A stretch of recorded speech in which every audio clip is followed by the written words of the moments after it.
Good morning, afternoon, evening. It's a pleasure to meet you again at this virtual forum of the right to water and the right to health that started on June the 8th and will conclude on September. The multiplicity of this greeting for everyone here that are joining us from everywhere in the world. For the welcome word, we give the floor to the president of this forum, Cardinal President Burrito, Vice President of the Pan-Amazon Ecological Network, co-chair of the Center for the Amazon, New Pathways for the Church and Integral Ecology, and founding member of the newly created Amazon Ecological Conference. Pedro Barreto, good morning in Peru. The floor is yours for this greeting. Thank you, Louise. A grateful greeting to each one here who are joining us on this important forum of the right to water and the right to hope. At this time, we will be discussing about education, integral ecology, the building of a sustainable and inclusive future. The Institute of Dialogue that we have all experienced or all experience in the Institute of Global Dialogue and the Culture of Encounter and the Pan-Amazon Ecological Network, RIPAM, welcome you all. We are hopeful that we may find this experience highly fruitful. Good morning, good afternoon, and good evening to all of you. Thank you, Pedro. We are glad about the ramifications of the first meeting. We would like to thank all those who attended the first meeting and the ones joining us at this second meeting for your cool wave.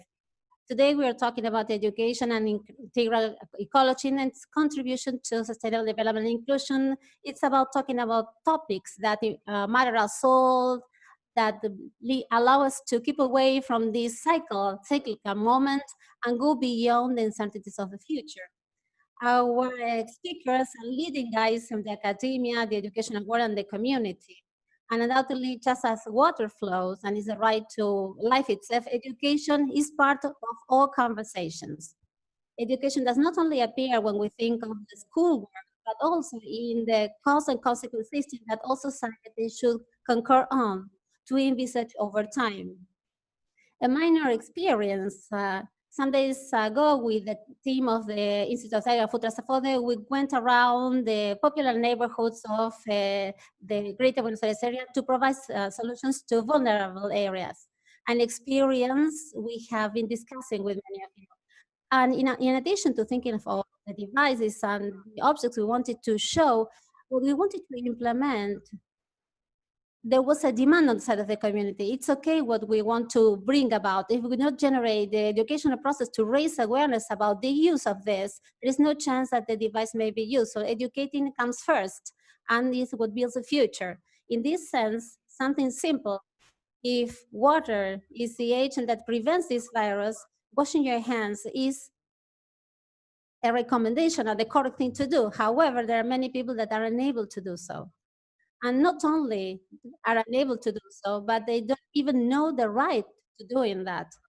That's our struggle for the right to water. The concept of integral ecologies is key in the Laudato Si encyclical letter that is 5 years old today, and it's so powerful that it appears in numerous speeches and references. The encyclical is a critical document of the order of things, especially tending to strategies and predating model that endangers the life of the planet. But it's also an inspirational document because does not only constitute diagnosis, but also leads us to proposes a number of challenges to understand the relationship of man and the planet, one that is concurrent, that is only seen in combination. In this pathway, the idea of the polyhedral identifies the planet, the nature, the man, spirituality, knowledge, and certainty that go hand in hand. This is what integral ecology consists of as a ethical, anthropological, environmental, and pastoral dimension, as was seen in the Amazonian Synod. We can see the experience of that to see in the foundation of the Amazon Ecological Conference that concretes the mandates of the Synod and brings about the problems of the indigenous peoples of the basin exploited by illegal mining and deforestation, climate crisis, and new types of the slavery. A true laboratory for the world, which Mauricio López and Pedro Burrito will enlighten us on. That's why we have retrieved the idea of working on the quest of hope. That's why we foster this relationship between hope and knowledge, and that's education. We acknowledge the institutional support of the National University of Rosario, today featuring Pedro Romero, of the National University of Northwest of Buenos Aires, the UN Office for the Social the Office, in the framework of its university program. We should not forget that all this educational process facing the future is built on a past that we need to remember. It's about the martyrdom of men and women that sacrificed their lives to make this a fairer world. Laymen and religious men, and the ancestral struggles of people that are witness to leading us into the change in education that we need. Building into hope entails working for leadership, the rhetorics of indignation, or technicis efficientialism. They are alineations of a process that may stop us.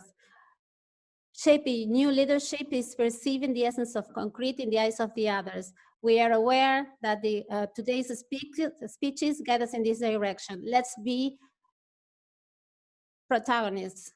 We thank you all, the speakers and all the attendees. Together we are stronger. Thank you, and we now give the floor to Gabriella Sacco. Thank you, Louise. Welcome, everyone. My name is Gabriella Sacco, and I'm Executive Director of the Institute for Global Dialogue and the Culture of Encounter. This second virtual forum of a cycle that provides a cross-functional approach to the right to water, we will be focusing on education and learning in general as boosts in the process of building a sustainable, inclusive future that may be respectful of human rights. The decisions that we all make at different levels, and in particular those made by people with leading positions or in management positions, reflect their different positions in terms of ethical, human, spiritual, and ecological dimensions. An approach based in integral ecology or in reaching welfare, common welfare goals like those of the UN SDGs require steps and concrete decisions from people acknowledge themselves as part of humanity and of an interdependent planet. People who may acknowledge how their political, economic, cultural, social, and religious values and the decisions they make affect and have an impact, a concrete impact, on the way people live, interact, and how the resources available in the planet are used. Without a comprehensive look, we are unable to understand, and let alone act, in order to achieve an effective respect for human rights, the access to decent living conditions for all the people in this planet, respect of their roots, values, and beliefs, and the transition into truly inclusive systems that may protect our common house. A comprehensive look requires understanding that in a world where 3 out of 4 jobs have medium to high dependence of water, taking care of the resource is key. It requires understanding that continuous learning promotes changes.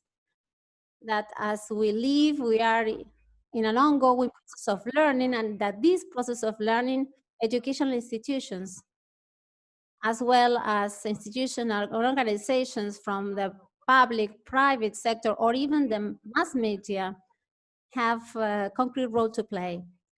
We expect these forums to help us deepen the rooms for dialogue and encounters so that concepts may turn into actions and into a reality that may all live as brothers in this planet that is our common house. During the course of this second forum, our speakers will be Pedro Romero, especially a great friend and director of the area of internationalization of the National University of Rosario in Argentina. Juan Fernando Alvarez Rodriguez, director of the study area transforming ecosystems of the School of Environmental and Rural School of the Pontifical Saverian University of Colombia, and Rafael Lozano, professor, a member of the Board of Governance of the University of Bologna in Italy. During the second panel, and after a Q&A session, the 10-minute Q&A session, we will hear from Mauricio Lopez, Executive Secretary of the Pan-Amazon Ecological Network, Jennifer Mccord, Professor of Law and Director of the Cloud Center for Human Rights and Civil and Human Rights of the University of Notre Dame in the United States. And the closing speaker will be the former Minister of Education of Argentina, Alberto Siglione.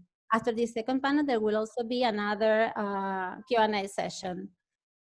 Some organizational comments.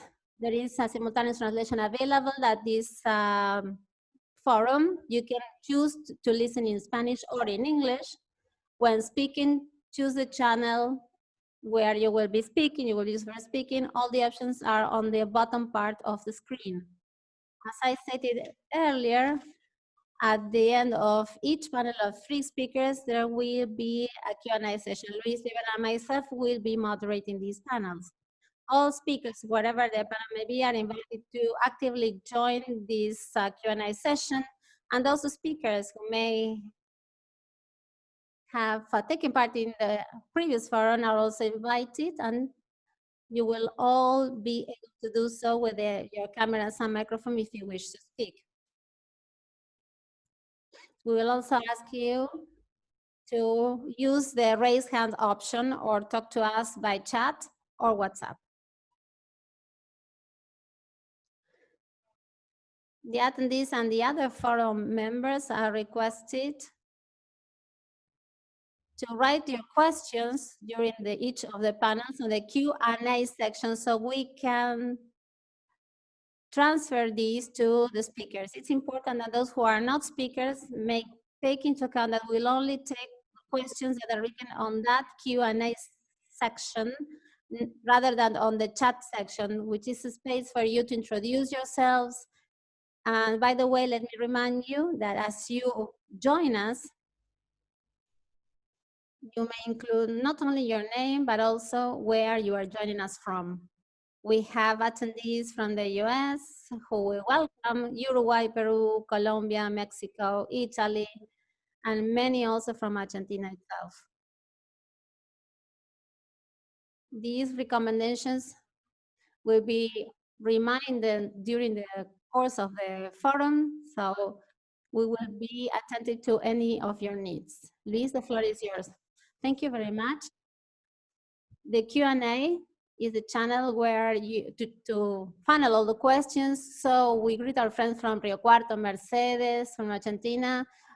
We can read of all the cities where you're joining us from, and it's thrilling. We now give the floor to the president of this meeting. These meetings are already chaired by the REPAM because they are our brothers, our parents, and we are learning a lot from them. So we now give the floor to Cardinal Pedro Barreto.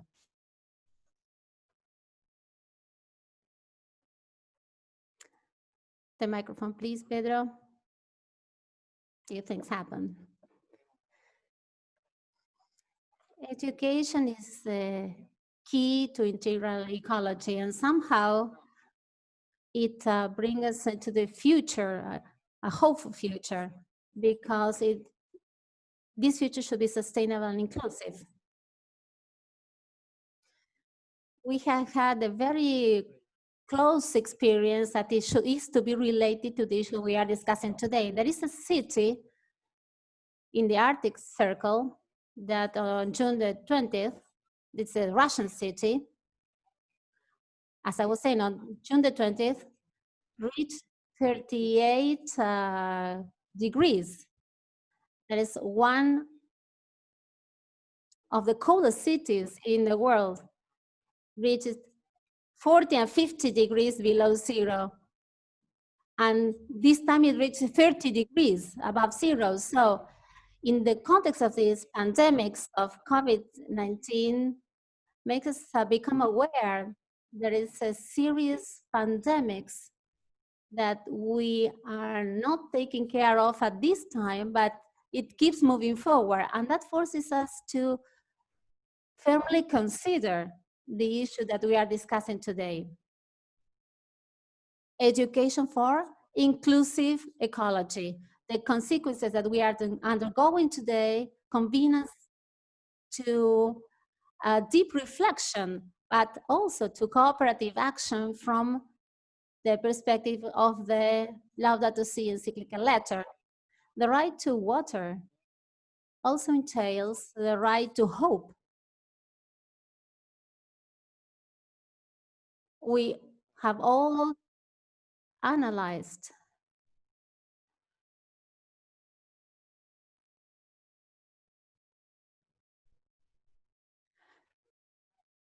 this brings us together in a common hug. Water is a gift of God, of course. The kind of technology cannot be invented with all of its progress. This makes us aware of the limitations we are faced with. Water is key for life, and it's a common factor of the three pillars of sustainable development and inclusive development. I mean, economy, the social aspect, the environmental aspect. And this expresses a whole culture, the culture of water that brings us all together. On the other hand, water in itself brings about a three-sided type of good that is threatened by climate change. And this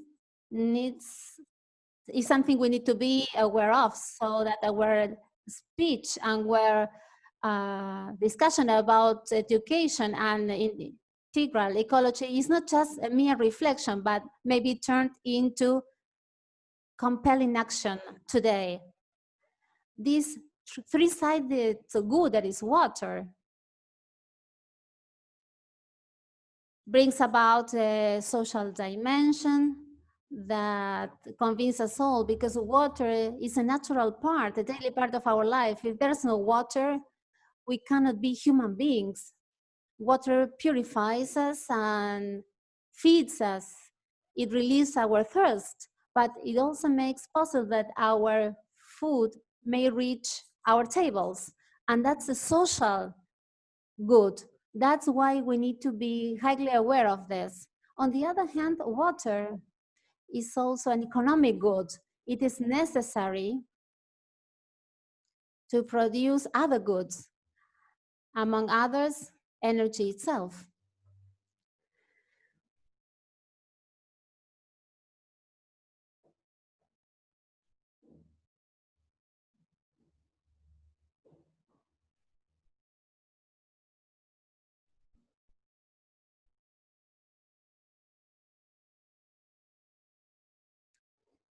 Let's wait for Pedro to be back. Now? Okay, Pedro. We were saying that the water is not just a social and economic good, but it's also an environmental good. It is connected to the sustainability of our common house, in spite of the natural disasters and also human disasters or man-made disasters we experience.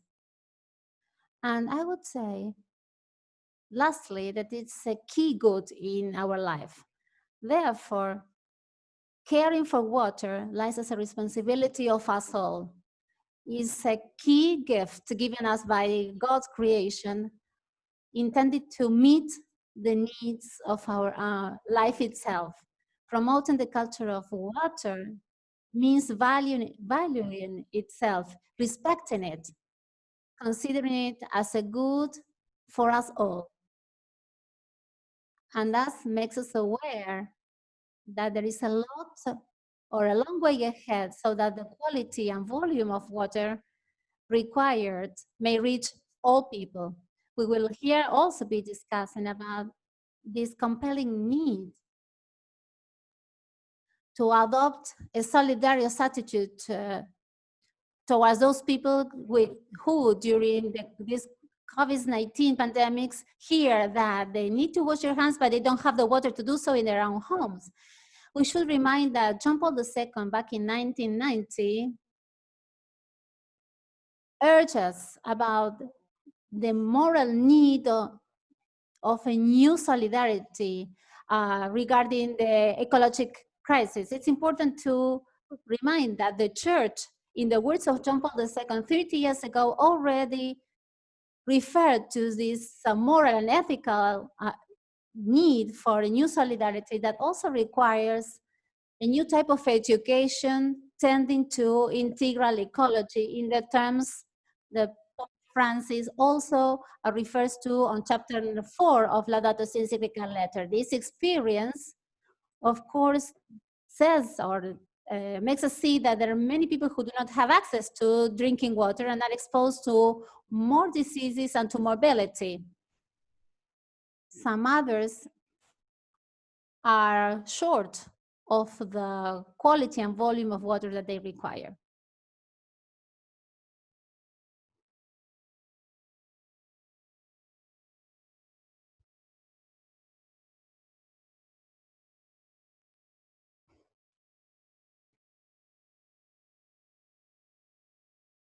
Let us not get desperate. This is the internet thing. It seems very important to me to consider this aspect. On 24th of May 2015, when Pope Francis created Laudato Si about the care of our common house, he expressly referred to caring for one of the lungs of the world, that is the Amazon area, which is key for mankind and also for the church. And this was realized, I would say, in a historical way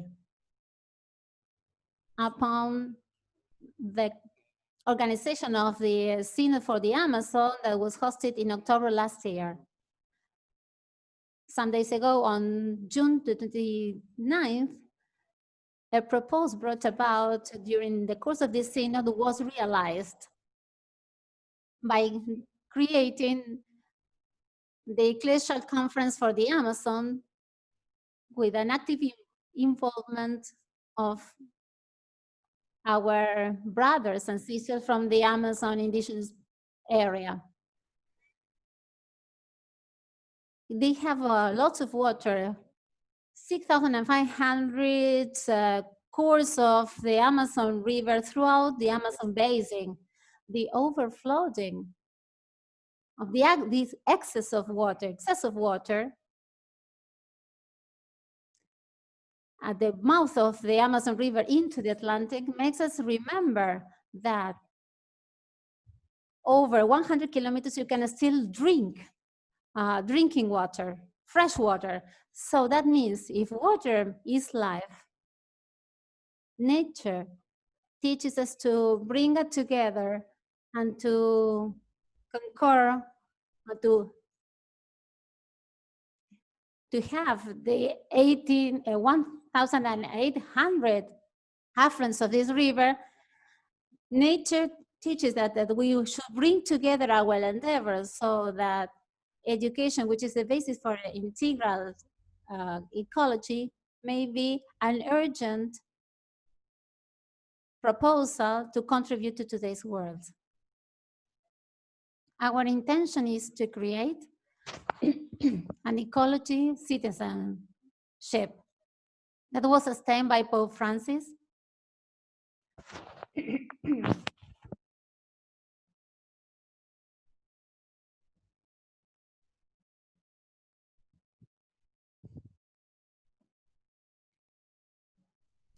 If there is something that is urgent, in fact, is to educate into this integral humanism in the respect of life as a gift of God, the respect of nature and our natural environment, and also the respect to other people's lives. In this sense, education stands as an emergency and must be comprehensive, because technical and scientific information does not prove enough to educate responsible people within the context of their families or at all levels of national and international society. That's why this forum is enriching and can contribute to this integral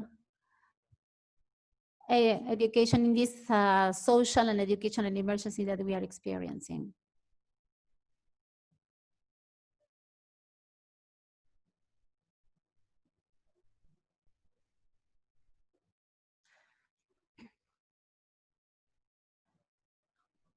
The dreams Pope Francis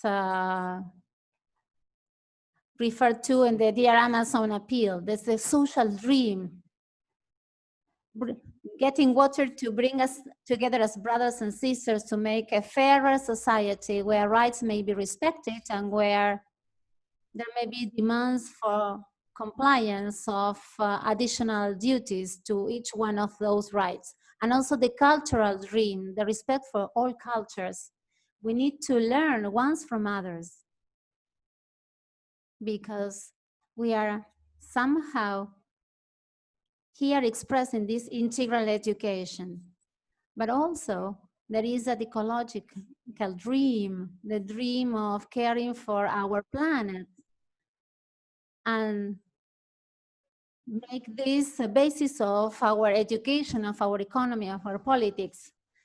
That is that direct struggle against the climate change caused by human irresponsibility or lack of responsibility, and by outrageous extraction of natural resources. And then lastly, an internal church dream, that is a church that may be closer to people, and that in this case in particular may be close to the Amazon people.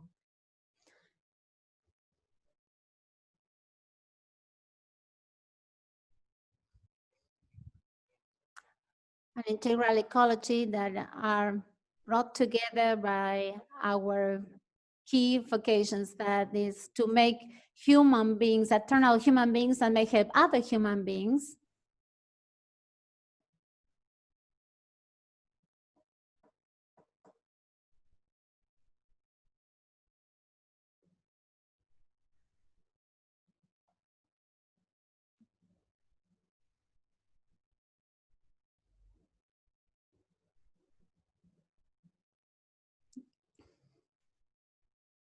Thank you, Cardinal Barreto. Thank you, Pedro. In order to move on, let us discuss a few things. Each one of the speakers are located in different areas. There may be in Italy, Peru, Italy, Colombia. So during the course of this forum, there may be some interruptions in the connections. This is part of what will give us time to reflect for the open dialogue later. I would now like to welcome Professor Jennifer Mccord, who has joined us during the latest minutes from the US, and she will be joining us during the second panel. And let me also welcome new participants that have joined us since the beginning of this forum from Brazil, Spain, the US, and some other participants also from Italy and other countries from the world. Thank you everyone for joining us today. In terms of attendance, let me remind you that the presentation and the conversations that speakers may want to have among each other, you can use the chat, and all comments and questions for the speakers should be put into the Q&A section that is at the bottom part of the screen. Let me also remind you that this forum is being broadcast live on YouTube from our site, Foros del Agua, encuentros.org. They will also be recorded, and all the versions in English and in Spanish will be available. It is additionally being broadcast by Ambiente Radio, that is our radio. Let us now move into the first panel. The first speaker for this panel will be Pedro Romero. Pedro, the floor is yours.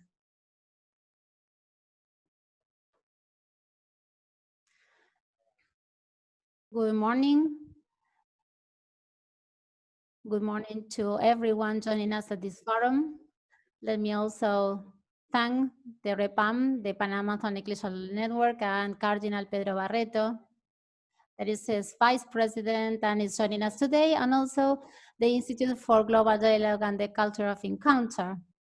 My friend, in particular, Louise Lieberman and Gabriella Sacco. And also my greetings to all colleagues that share with me these reflections. I'll try not to be too theoretical and not to be too academician today. We should start from the view of a situation that we are undergoing in our country and the entire Latin American region. It seems to me that the emergency is a piece of information that should be or should guide us and should be built upon. Our region is moving toward, as is the case of all the world, to a drop of the economy that will be around 10%, and this will have an impact. The most optimistic figures show that we will be or experiencing levels of poverty above 35%. In our country in particular, as is the case of other Latin American countries, it may range between 40 to 45% of the populations. And if we think about an education that may be a sustainable and inclusive future that may be respectful of human rights, should at all times start from this uncontrastable data. This figure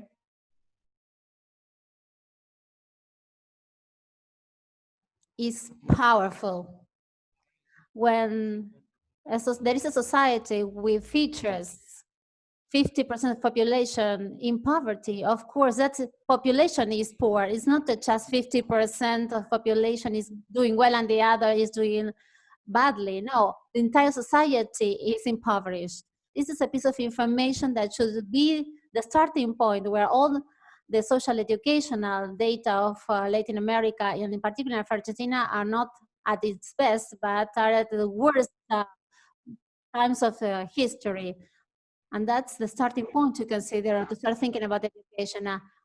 At this point, the pandemics we are undergoing has left us a lesson, or taught us a lesson, which has to do with the fact that emergencies require knowledge and require collective commitment, time for execution and management, and needs a direction to move forward. If any of these variables are missing, we cannot actually leave or exit from the emergency, and we cannot possibly think of a sustainable future. In collaboration with the team, we believe that it's important to come up with a roadmap in Argentina and in Latin America concerning education to move ahead during the future decade or the coming decade. And that roadmap, that is called 5 by 10, it tells 5 items to work on during the next 10 years to change education, or the course of education. The first one has to do with a need for a device that should, additional to school, we need to rethink that device. and undertake a basic principle that everything that has reached the school because of the necessity may also be by virtue. It seems to me that a second line of work should be the need to articulate the stakeholders in the territory. The pandemics has also given us or sent us a message. If we have been able, or if we are, at least we are trying to test on a house-to-house basis about the possible prospective case, we need to be able on the concrete territory, at least in our Latin American region, to test on a house-by-house basis about the needs for learning of our people. Otherwise, it's going to be very tough. It seems to me that we should come up with a chain of territory-based knowledge that may in turn the collective involvement, that may entail an expansion of a teaching profession, and then the articulation with other public stakeholders to reproduce collective assistance in the face of an emergency that may also lead to a realizable perspective. The third element we need to work on is undertaking the diversification of the end users. That is, it's not just about a childhood. We cannot have a childhood or a youth or a family, or we don't have it as we thought it in the past.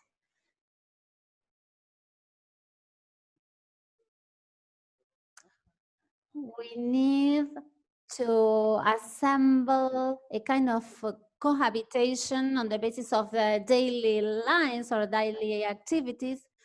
The fourth line of work, as was mentioned by Cardinal Barreto, when he convened us to this reflection. The theory of the drunken ship. There is wisdom that is shared by philosophers and salesmen. There is no use.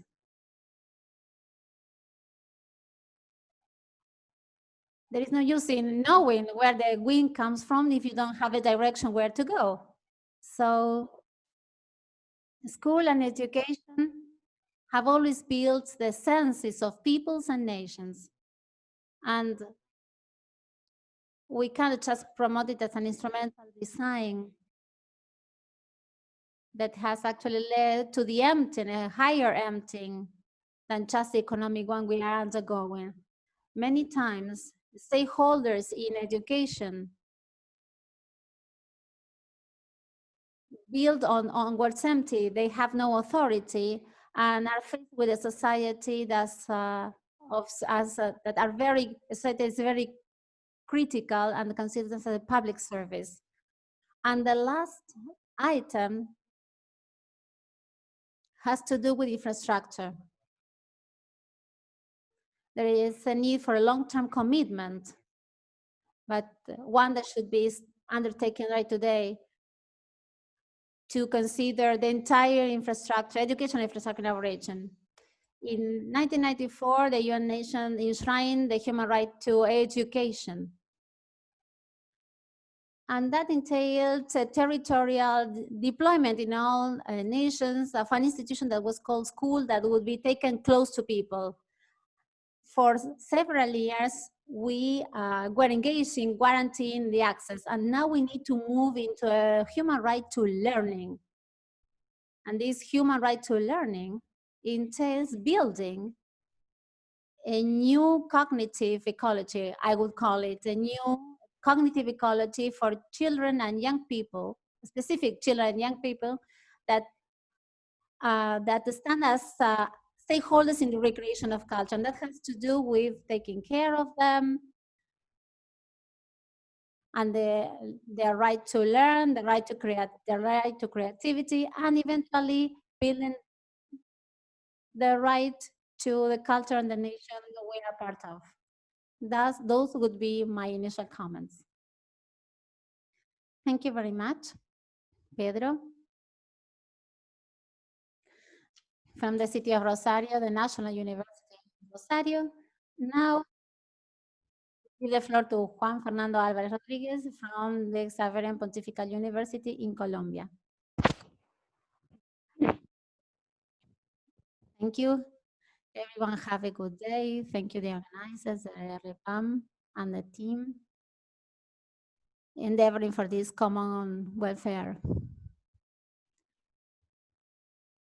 We would like to propose, based on the community participation and involvement, and may emphasize which organizations tend to be linked, further linked to governance of water and integrated governance. According to some data of the United Nations in 2015, 20% of the world population experienced shortage of water, mainly in rural areas.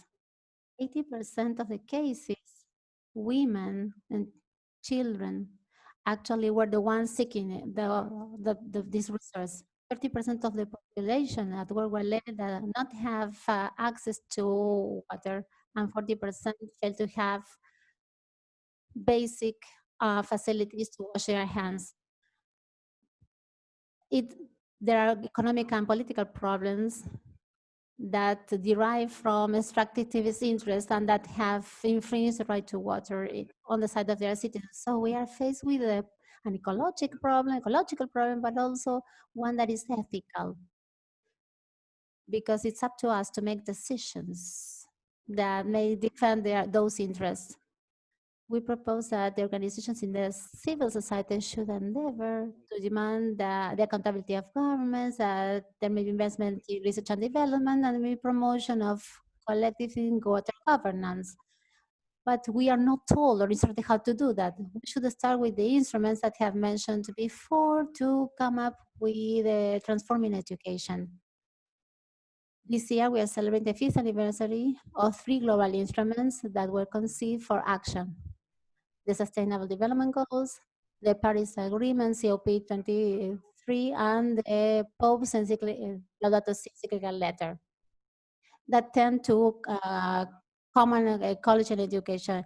In terms of the ESG, we emphasize the target of strengthening the involvement of local communities in the improvement of water management and sanitation. In the case of the Paris Agreement, we emphasize the commitment of analyzing and sharing the risks associated to water to implement the strategies of collaborative response. Let me just also mention some items from the Laudato Si encyclical letter number 31, where Pope Francis warns that it's predictable that the control of water by large multinational companies may become one of the main sources of conflict. In number 142, he mentions that in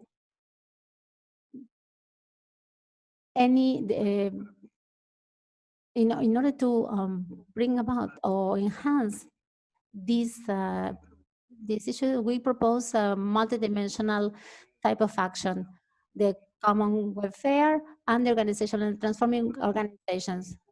In terms of the common welfare,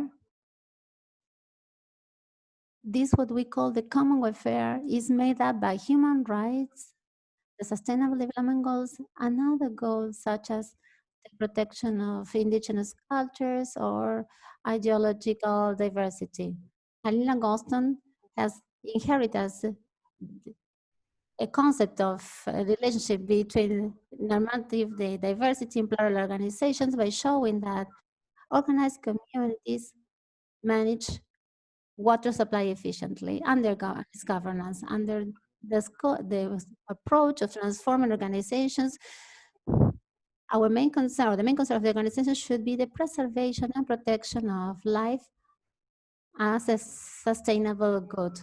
As was stated by Carbonati, in organizations that are hybrid relationships that are fed from strategies of reciprocity, that are practiced on a daily basis in our community, in northern Argentina, Paraguay, Peru, Venezuela, and others. Authors like Kate Raver mentioned that we should care for consumption and production. And there are also restrictions to human rights. We should propel a change in the notions of organizational success, place our attention to those organizations that transform at a sustainable basis as a regulating mechanism that also regulates and also regulates. Water, according to Pope Francis, should be the key in public policy. This is a result of a such economical concept. Water, I will say by Your Holiness, is a gift of God. And extracting it on a profitable basis, that leads to the deprivation of many people. Free trade try to or leads to the resistance and the preservation of water. The war of water in Bolivia, for instance, the state was involved in a suit by profit. And in the case of Colombia, the popular volunteer to prevent the extraction of water in a reservoir is actually part of a process of a lawsuit. In North Dakota, protectors of water were expelled by the police. The fact is that consumers cannot democratically choose whom to trust their management. I want to democratize the access to water. If we want to do that, we should integrate communities, movements, and organizations as legitimate regulators of its management. And that requires an education, a comprehensive educational process. We propose then a co-creation education may connect the elements, all the elements involved, pandemics, economic factor, water, and then examination of the local context in the face of global expectations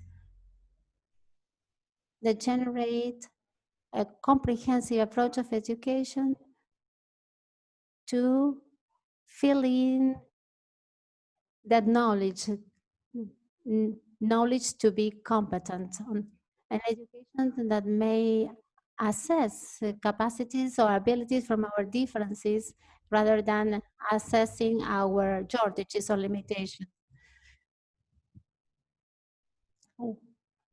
There should be common or adequate knowledge for feedback. As main stakeholders, families are key, the community is key, movements are key, organizations and institutions are also key.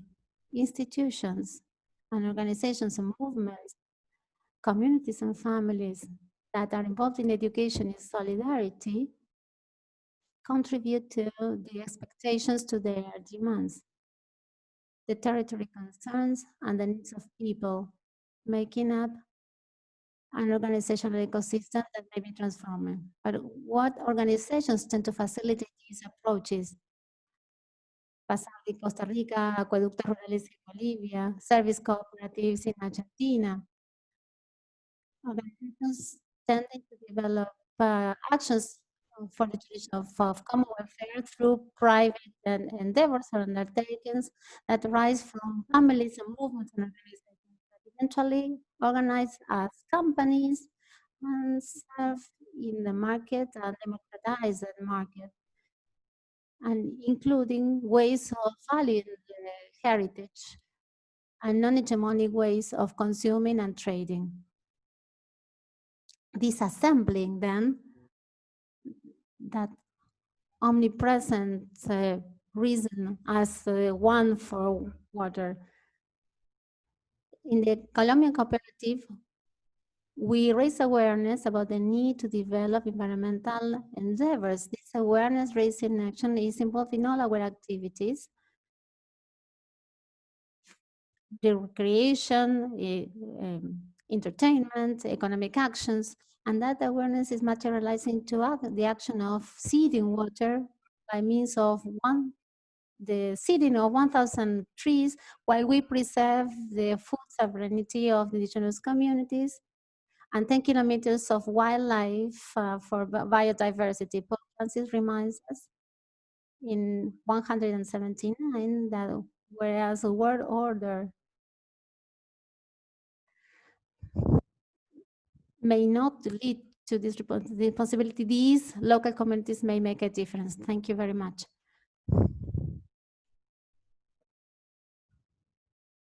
Thank you, Juan Fernando. We now give the floor to Rafael Lozano from the University of Bologna.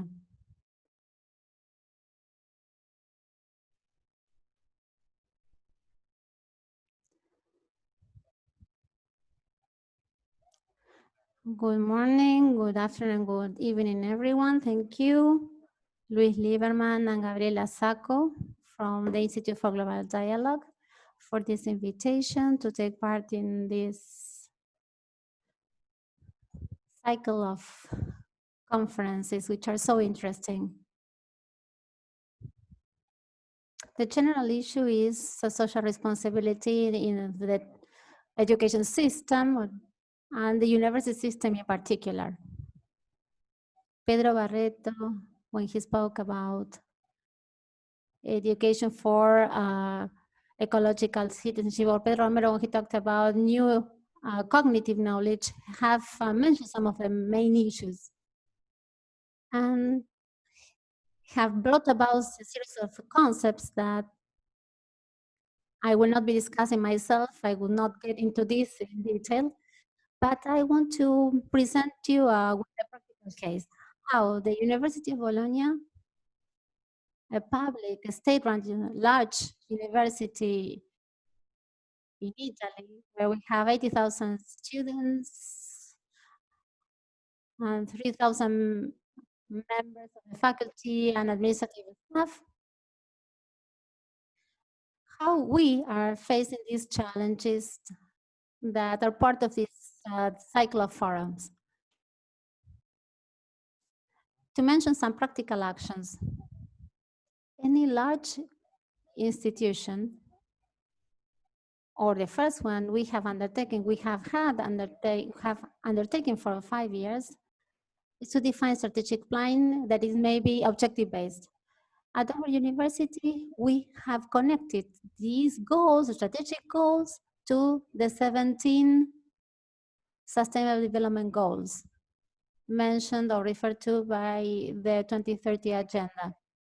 And this entails all the strategic planning processes and the drafting, the preparation of documents or certificates that certify our results, our activities, now consider taking into account these 17 goals. The University of Bologna adopts management models that are based on the Sustainable Development Goals as a strategy that brings together, merges economic development and the key issues of social discussion and sustainability or environmental sustainability. The most traditional lines of work, energy, environment, and mobility, have been also complemented with a person line. That is the one that allows us to apply all the strategies to the human context in the several aspects that affect human life: sustainable development, social sustainability, economy, culture, sports. And we have, after 5 years of the startup of this implementation, we have important results. We will see a ranking that is quite recent from the Times that refers to sustainability and the impact of hooking or connecting your strategy to the SDG. And we see that the University of Bologna, in applying this strategic plan, has transformed or has become the first one in Italy and the sixth in the world that is developing these sustainability goals. Another ranking, what is called the Grammatic ranking, again places University of Bologna as the first one in Italy related to sustainability issues and number 12 in the world. But the thing is not to rank above or lower in the ranking, but to create actions so that these factors, sustainability factors, may be implemented in a larger system, that is the system of education of citizens that are our undergraduates and students, may be aware of this ecological citizenship integral humanism that was referred to by the previous speakers. The second action, define a sustainability project at a larger scale, and then the commitment of our university is reflected on what we have called the sustainable multi-campus, because the University of Bologna is deployed in a very large area involving 5 cities, Falsita, Raleigh, and Rimini, that is focused on the needs and habits of the university community, the environment, the reciprocal relationship through management models that can reduce environmental impact of the university policies, contributed to improving the welfare of the community residing in the place university of the university, and fostering a community that may go greener and greener, maybe more attentive to environmental protection through more and more active and responsible behavior. This is something that is under a theme or a motto, Efolimos Evaleso, or the future is built now. These two elements cannot work if we cannot articulate them through a third line of action that is intended to social commitment, or to undertake social commitment. That is the basis of any education system. And in this sense, we have created a structure that is a virtual coordination, one designed to study, to support, and to give visibility to all sustainability initiatives, the social commitment, and sustainability development. These initiatives involve more and more people from the students community, and these are expressed through plural actions that have effects at local and international level. And it's intended to raise awareness in the public, academic and non-academic public, about these issues related to sustainability, cooperation, social commitment.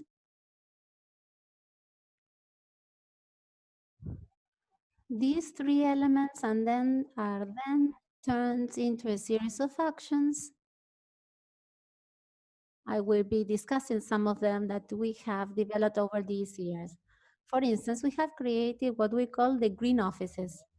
That is, green workshops or green offices, areas for discussion and project creation that are managed by students along with teachers and technical and administrative staff to disseminate sustainability culture. And start up concrete plans and programs. Excuse me. The key element here is the strengthening of the relationship between the elements of the university community. And above all, receive the positive ideas and propositive ideas of students. In this sense, for instance, on the basis of these workshops of green offices, there was an initiative brought about by the students that we called Long Beaches. It was born as a project to clean up the beach. It was articulated into 3 days that consisted in cleaning up 100 kilometers of beaches from Ramena to Rimini. And this was also supported by reflection conferences at theoretical and practice levels. For instance, finding different outlets into the sea to prevent environmental contamination into the sea. This project that was promoted by students was attended by 500 students of the University of Bologna, And then there was 1,300 children and young people from schools involved.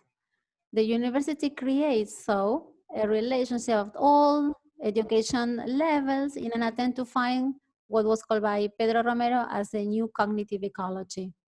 Another interesting project that has to do with mobility is one that is a system consisting of a bicycle that is given for free to students that they can share to create a more ecological means of mobility. Of course, this is for short or mid lengths. And these bicycles were designed by a group of teachers and professors at the university. Then there is the issue of plastic. Plastic is one of the major problems and scourges of our century, and we are trying to transform the University of Bologna to a plastic-free one. We first, what we are first doing is to remove the use of plastic water bottles. You know, plastic water bottles is one of the most contaminated elements, and through a series of actions, free water distributors or distributing systems, or by giving students entering the university this kind of bottle that can be refilled in these water dispensers. These are actions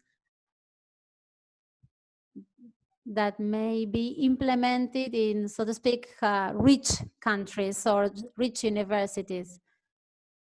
Of course, all we are discussing is related to Central Europe, the Central European area. Then there will be other items that I might tell you about concerning these actions, concrete actions we are undertaking, but time is up. So thank you very much for the invitation and for my time. Thank you very much, Rafael. We now open the space for dialogue, the Q&A. There are some questions and also some comments that we have on the Q&A section. Raul says, what is out there? Sewage systems and septic holes are contaminating by millions. Water and sewage services are always integrated. And let me also read another comment or question by Aníbal Macedo. Good morning, I come from Federación Entre Ríos, Argentina. My proposal is that we make the same treatment to the Guarani Basin to the one that we do for the Amazon. It's unequal for the rest. Additional to what's commented by the speakers, this cycle of forums is global, and therefore we are tackling issues that are related to the Amazon area, but we will also have speakers that will be tackling issues from other aquifers and from other regions. For instance, in the previous forum, we had Professor Asif Bigwar from Singapore, from the Lee Kuan Yew University, who actually discussed issues specifically related to Asia. So this is something that we need to consider. Let me move into a third question. And so you can start answering them. Silvia Alonso asks something to Pedro Romero. What process are you considering to train trainers or trainers that are required for that plan? So we have these three questions. If someone or any of the speakers wants to refer to any of the integrated analysis of water supply and sewage supply, sewage service supply, or Pedro, would you like to start by answering Silvia Alonso's question? I think we need to work on the training of trainers, even though this is an ongoing process in our educational policies. We always need to train trainers. And that extends our response over time. It seems to me that the emergency entails action, and that's what matters. If we had waited to have all the medical staff duly trained and maybe specialize in COVID-19, half of our population would be dead by now. So we need to work on a simultaneous basis. On the one side, we have to act on present circumstances and then design strategic design. It seems to me that we need to work on the training of trainers.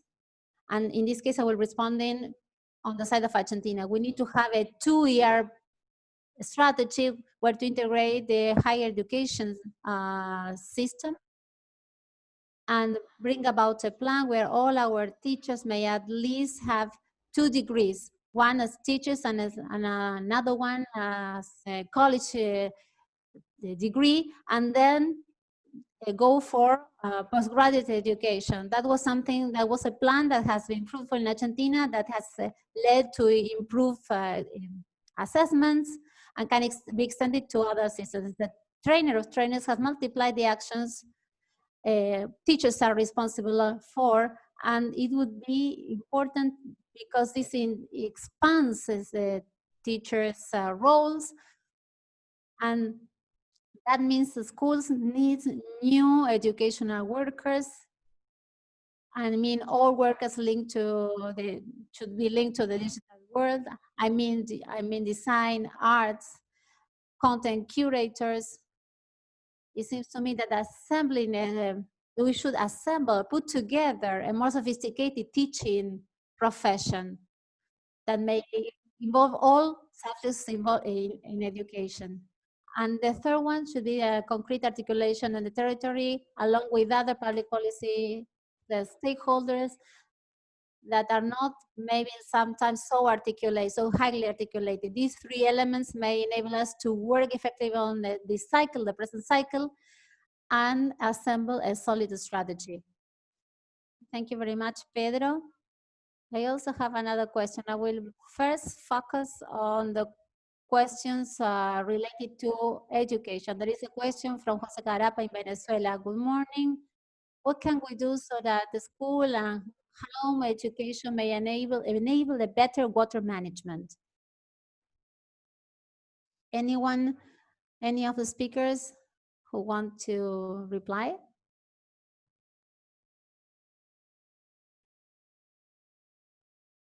Luis? First of all, I think Alberto and Pedro, along with me, can focus this issue with the need to articulate the system with educational projects. In addition to the training of trainers, we also have a governance crisis inside schools themselves. And that governance crisis is a part of the political lack of sustainability of projects and the lack of assessment of schools, primary and secondary schools, in the proposition of targets and results assessment. This does not mean that we generate a merit-based school, but also the possibility of assessing with the basis of methods that have been successful in other levels. And that entails the professionalization of teachers and understanding that water is the first thing we teach at school, because basically it has to do with hygiene and with the body itself. We should include water and environment among institutional projects, as long as those projects may be substantive and may not fall in the ambiguity, conceptual ambiguity, as we call the concept transversality. It's you teach it or I teach it. In pedagogy, there is an interesting author that's called Andy Hedles that wrote a book that's a school we want, the goals we need to fight for, and the human right to water as is the one for life, which is one that we should work for, and it should be included in an educational process that is included in a good governance, a school governance project. And about the water, that's a water related to the question by Emilia Bocanegra, that will be, it will be present in further forums. It was present in the previous forum, but our view is systemic. There is no water without sanitation. And if we move forward into technology of wastewater that may transfer into drinking water, that may be retransformed into drinking water. And of course, this is part of a project that it's part of a project that is created in a university that is specifically focused on water and sanitation.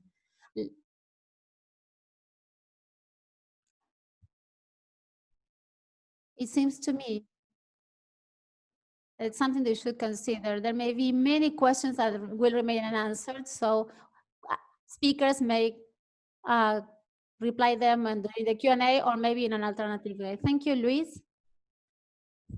Some of the questions have to do with innovation or technology or social progress. During the course of these forums, we'll be focusing on different aspects of access and right to water. There are some questions related to deforestation and how that has to do with sustainability, and others with the technologies used in the first world for plastic degradation or breakdown, and some others related to the relation between energy production and water that is key in the transition into green energies. These issues will be tackled in the social and innovation on August the 7th and the 15th of July forum. That's one challenges for the state governance and regulation after these pandemics that we are experiencing at global level. There are a couple of other questions, one specifically for Juan Fernando from Silvia Alonso. Do you think the proposal of Rosario and the security of Donna is applicable in Latin American politics? As a proposal, it leads us to reflect on a basic principle. We cannot allow, as was initially stated by Louise, these huge gaps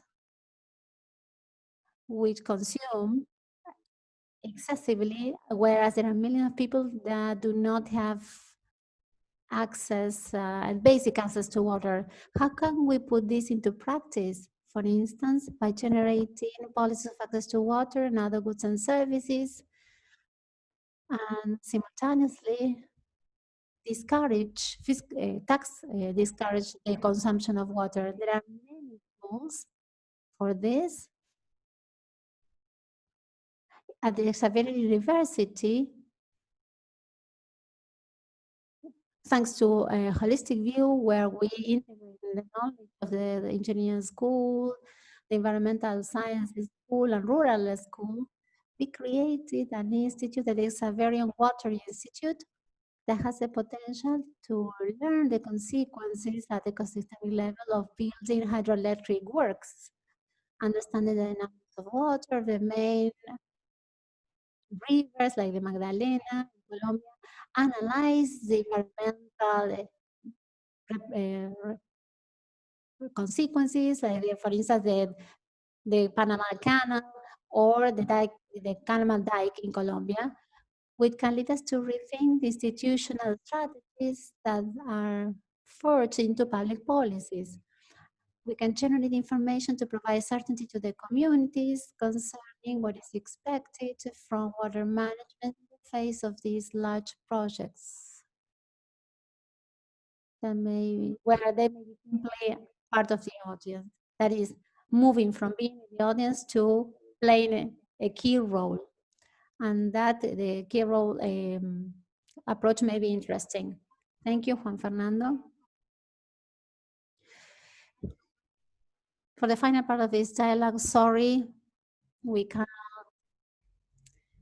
answer all questions. Anyway, they will be considered, and you are invited to send us specific questions that you would like to have answered. You can send them to us by email, and we'll circulate them to the speakers from each forum.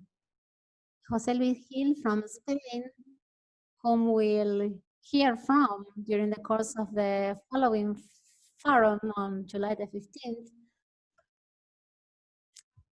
As a comment for Rafael. I would like to know the opinion of the speakers about the need to move beyond internal actions like eco campus and have an environmental curriculum for each of the subjects. For instance, in the European Union, there has been a lack of integration of environmental aspects into sector-based policies. For instance, the farming policy or the water policy. And he also comments or wants to know the opinion about the possibilities of integrating the academia of urban management through living labs. Rafael, the microphone, please. It's muted. Your question is highly interesting. I may be a little evil in my response.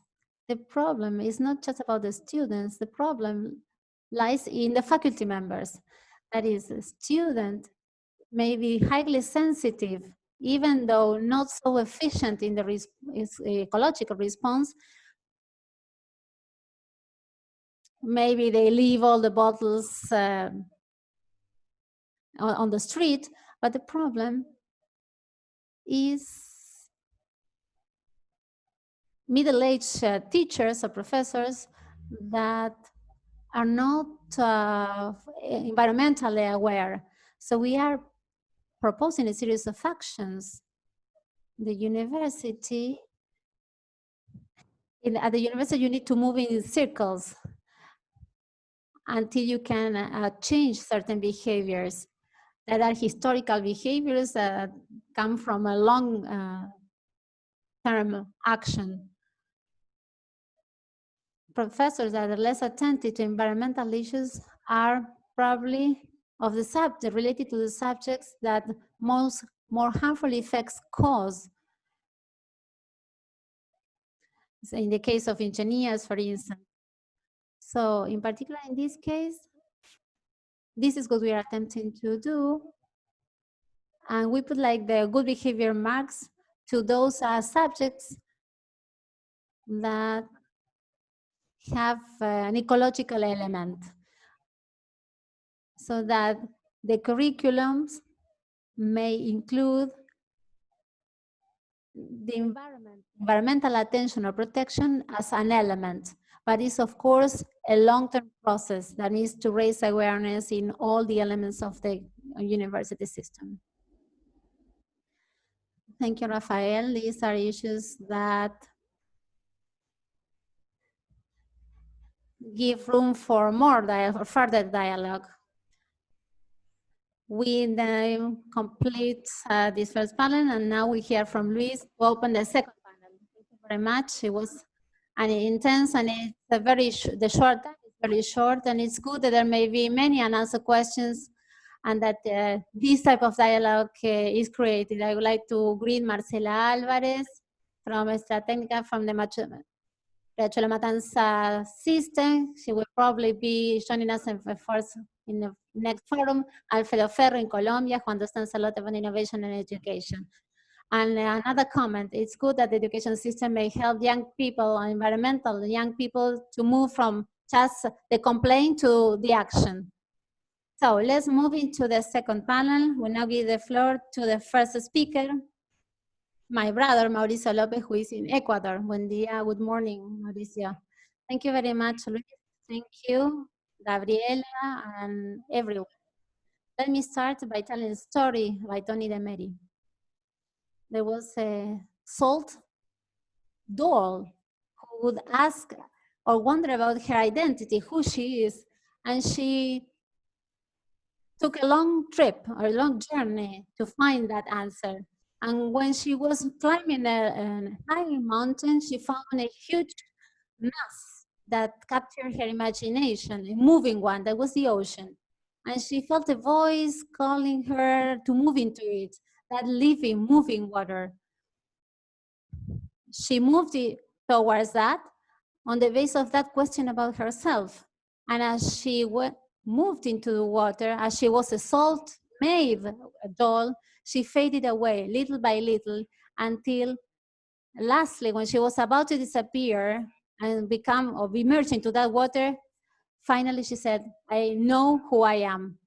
It's the parable about the need to break down the traditional knowledge system to understand this mysterious belonging, this fact that we are part of the water, and that we come back to it. And this is what Pope Francis proposes as a challenge in integral ecology. I read for articles, I am in forums, we talk about integral ecology to say just the same as was said and in the past, fragmented positions where we take just one element from integral economy combination, but we fail to have a holistic view. I think we truly need to retrieve the essential challenge, that is breaking down with epistemology to understand the environmental education view and the concept of ecology, of integral ecology of the poor. We need to break down with epistemology. I read a phrase from Edgar Morin from complex thinking that is essential to come into environmental education. And I quote, the hyper-specialization has torn apart and fragmented the complex interweaving of realities to make others believe that what separated on the real was real itself. In turn, the idea of classic scientific knowledge was to discover behind the complexity of phenomena a perfect order that regulates a perfect machine, itself made by microelements, diversely brought together into systems and objects. Hervé Chardin, a Jesuit paleontologist, very criticized during his time, was bringing this up. The interrelation of the parts, the particles themselves connected, that they give a sense to the whole. You cannot put apart any of the parts because the whole will be broken down. The pandemic is teaching us this, talking about environmental education from the perspective of the Laudato Si and from the integral ecology view is epistemological culture. In the face of the pandemics, we are faced with the limits and fragility, and we are invited to find new ways. In this sense, I would like to present some items that will help us for reflection. The first quote is for Professor Latouche. Why it is not possible to break epistemology, break down epistemology, because society in itself, why is failing, why access to water is not universal, why there is inequality. 4 topics. First, a Western base or Western prevailing the view that is universalist and centric base. There is no space for diversity, no space for cultural faith that in a synod was so clearly expressed. Patricia Walinga, part of our REPAM process, expressed in the dialogue a couple of weeks ago. The second element is a concept of time as a line centered in the present. The planet limits, but today are consisting with over 99% of scientists working on climate change has to do with anthropomorphic and anthropocentric concepts. We are responsible, and we have a linear base, development, growth, consumption of goods of creation such as water seems like unlimited. There is not a circular notion as is the case of indigenous peoples. It's no longer about secondary knowledge or folkloric knowledge of peoples. It's an act of survival to hack or to embrace that view from the integral and holistic view. Third, an analytic concept rather than holistic of epistemology. We have experienced this in many universities, how difficult it is in the hyper-specialization, which is indeed necessary to create a cross-functional working groups to work on territorial dimensions of epistemologic ones. And number 4, the conception of human relations in terms of dominance. There's still a prevalence of a domination view that has marked our human dynamics. So, a second part that I would like to bring about is environmental education and education in general for the transformation of subjects. and some things that we have experienced at the REPAM. The first key of these items is metanoia. That is the radical conversion of your heart. If there is a personal transformation through the evidence that it's up to me, that I should be the starting point, that there should be a change, nothing will be enough. Science or any other encyclical of Pope Francis, that will lead to nothing. There should be a personal identification that change starts in itself. And then otherness. I am a person only in the experience of the encounter, and the mystery of life is in a community, in communion with others. Pope Francis proposes a further, more difficult challenge that breaks down with this ideology of resources. Are we able to see our motherland and water include there as another one, another subject? Not talking about a simple fantasy view. The development of progressing rights are more focused on fourth generation rights, environmental rights. Are we able to recognize that common house as another subject and water itself from whom we depend? Evidently, based on the differences, of course, but it is this view of codependence, interdependence. We need to recognize that otherness in subjects, and especially in the most excluded and the most vulnerable, and our common house. The third element is insight, the structural causes of inequality.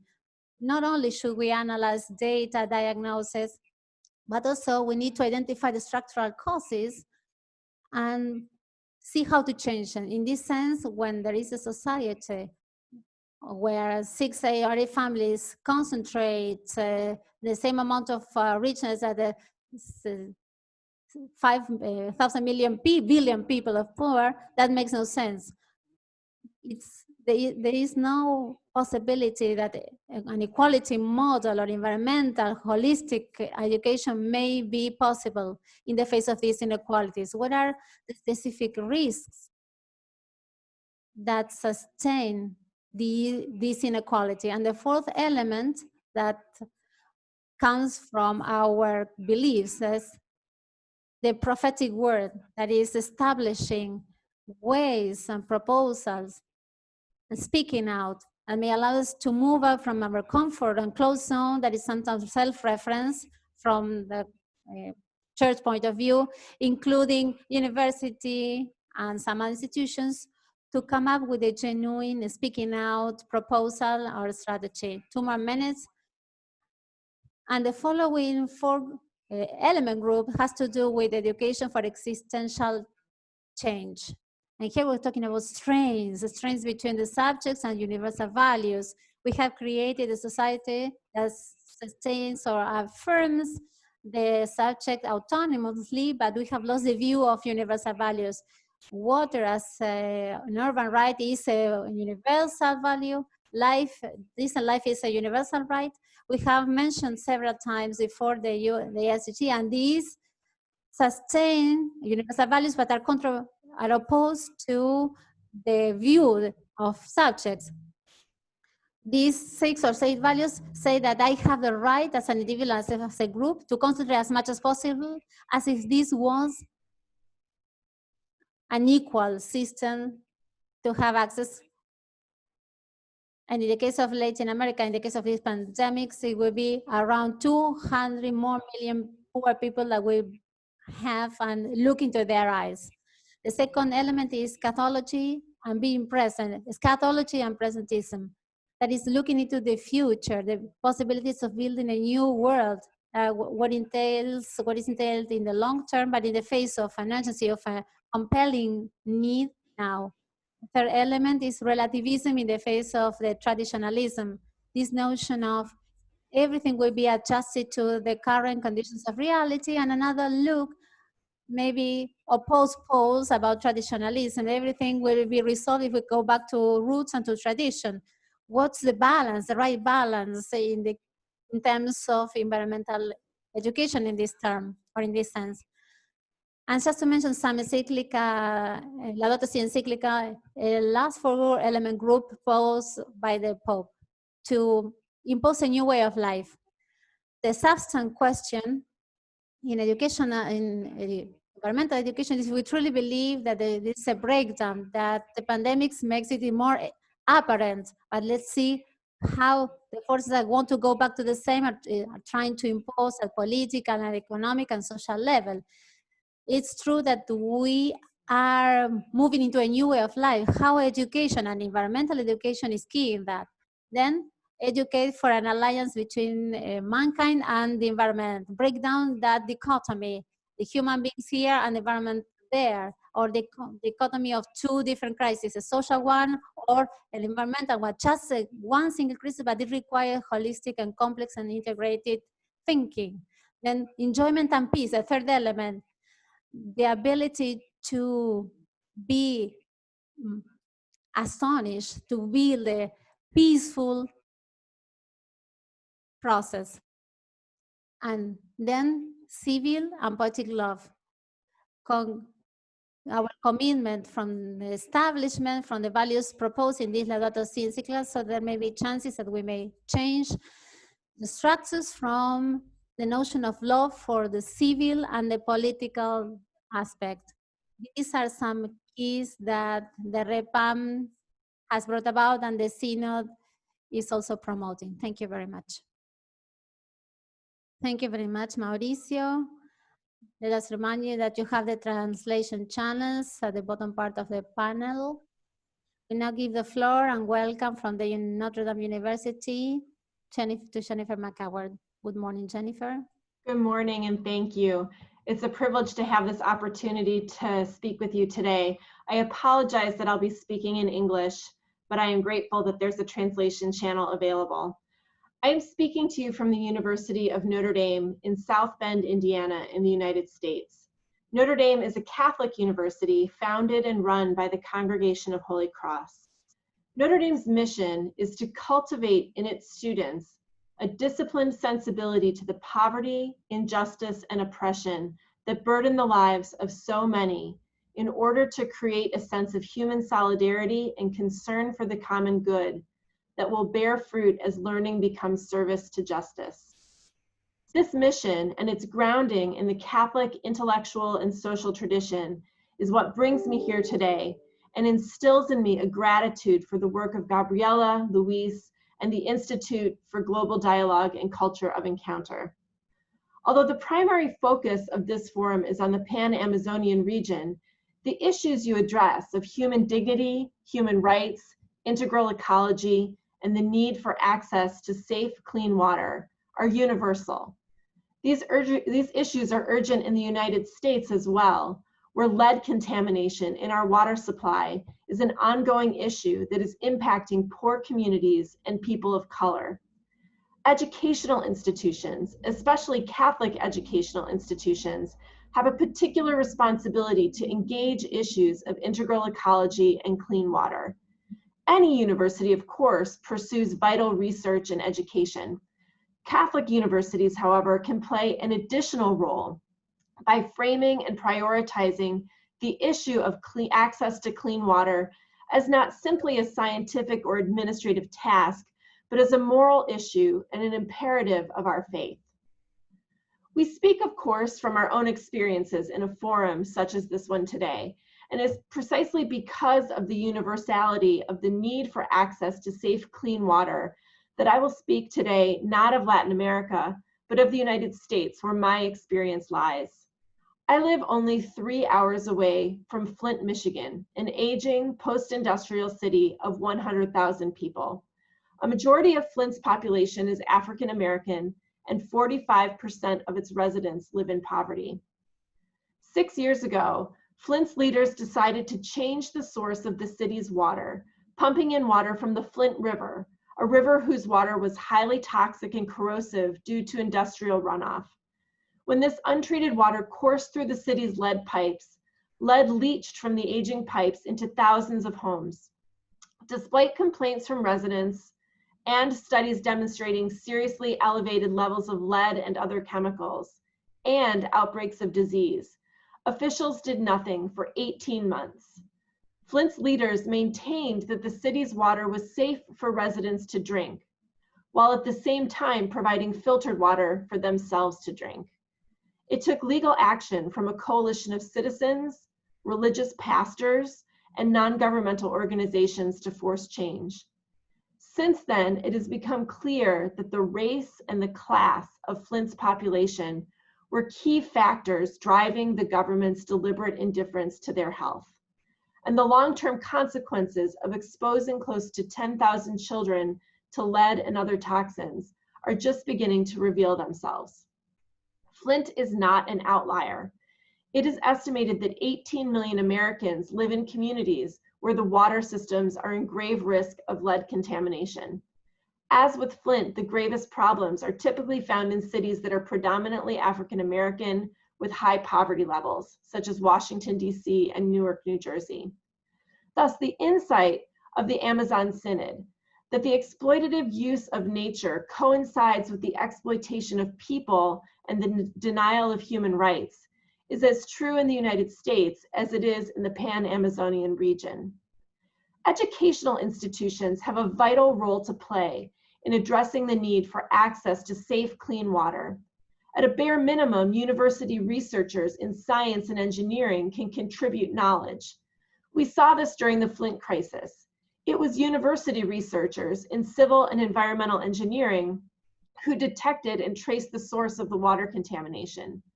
Medical researchers were the key to calling attention to the effects of lead poisoning on children and are now screening and monitoring all Flint children for lead poisoning. There is, however, a need for more than just technical insights.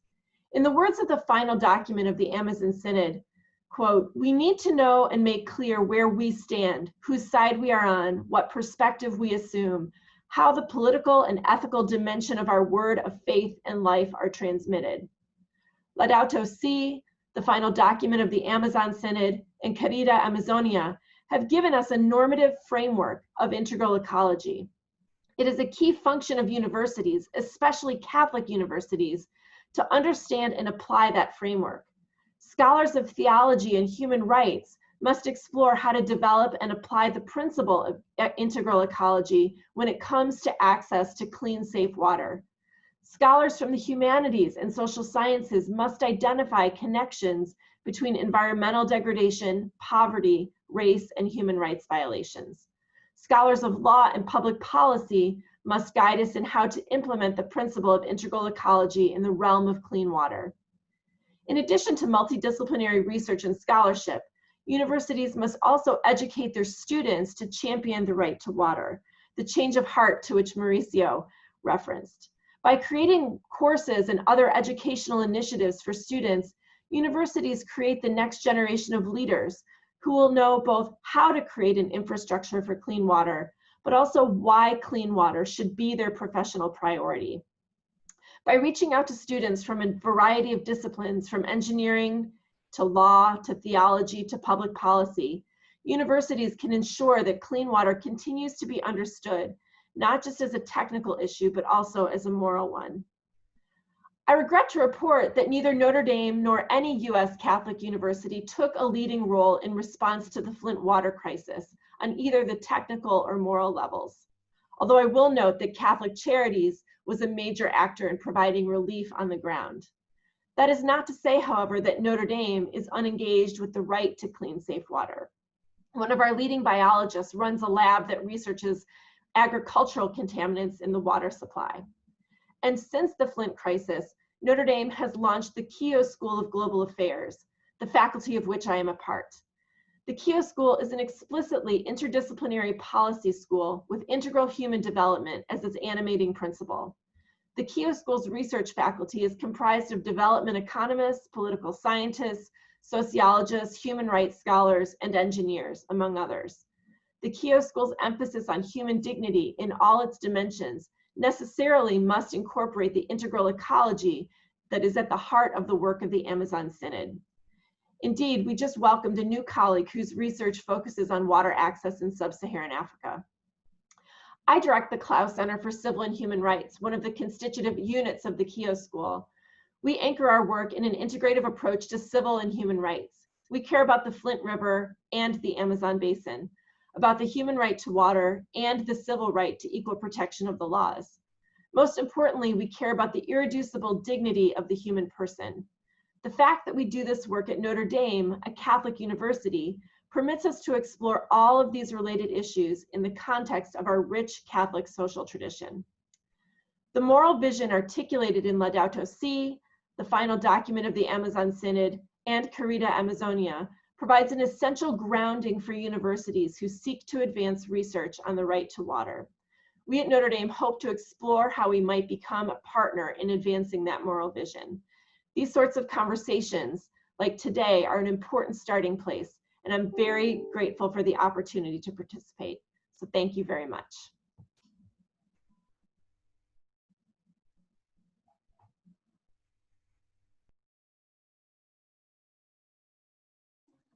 Thank you, Jen. And my greetings to Daniel Grudy, who was with us at the first forum. We'll now give the floor to our last speaker.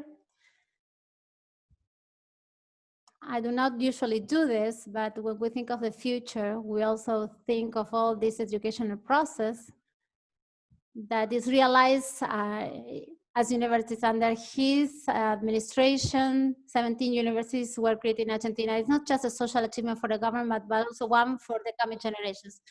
Let me now and then introduce Alberto Sileoni. Good morning. I hope you can hear me well. I would like to thank everyone, the Institute, REPAM. Please allow me to greet my partner and friend Louise Lieberman. I have learned, I have heard everyone attentively, and I learned from other points of view that may be enriching for us. Let me convey something that I may concur with everything that has been said. The right, from the right to water to the right to hope, is an expression that enables a political dispute. The concept of right entails the concept to equality. It's not a prerogative or a privilege. Rights are for everyone with no exclusions. As it was stated by other colleagues, there is a political dispute. There are ideologies that don't believe in equality that actually work or endeavor to widen the gaps. That is a truth that should be spoken out. The expression of Laudato Si, what kind of world do we want to leave the children that are growing today, is an undoubtedly political question. And that's to be answered by politics. And I adhere to those speakers who have included social organizations. How many rights, how much justice, how far or close to essential goods will people be? That's a discussion which I understand is political. The access to water as an essential human right, because the shortage of this is related to an equality situation. And Eddie Ferro's position allows it's not just about the region, but also one that affects the other countries, as was stated by Jennifer, and communities which live in poverty. There is a resolution 74 from the UN that states that water is a human right. If it is a right, rights are only held if they are well practiced. The fact that the norm is effective doesn't mean that it may be enjoyed as a right. In Argentina, there is a typical situation. Our legislation is between, let's say, good and acceptable. Yet, there is a poor access to rights. So there is like a distance between the regulation or the legislation and the reality. Who ensures rights?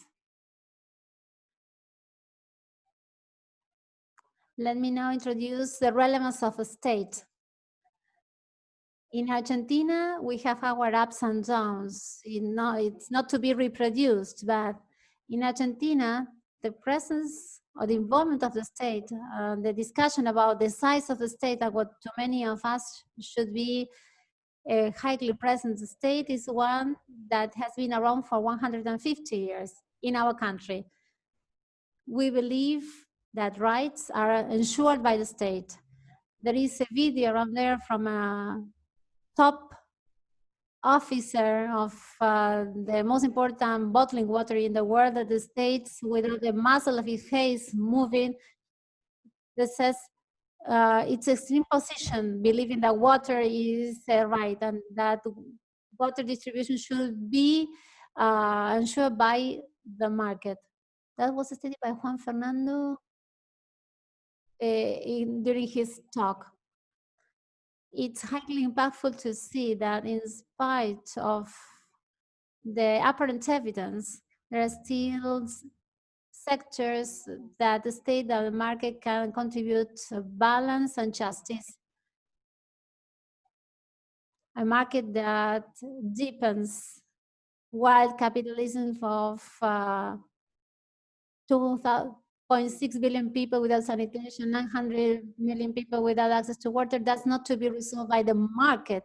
It's going to be resolved by active involvement by social organizations, and also let me add the state as another stakeholder.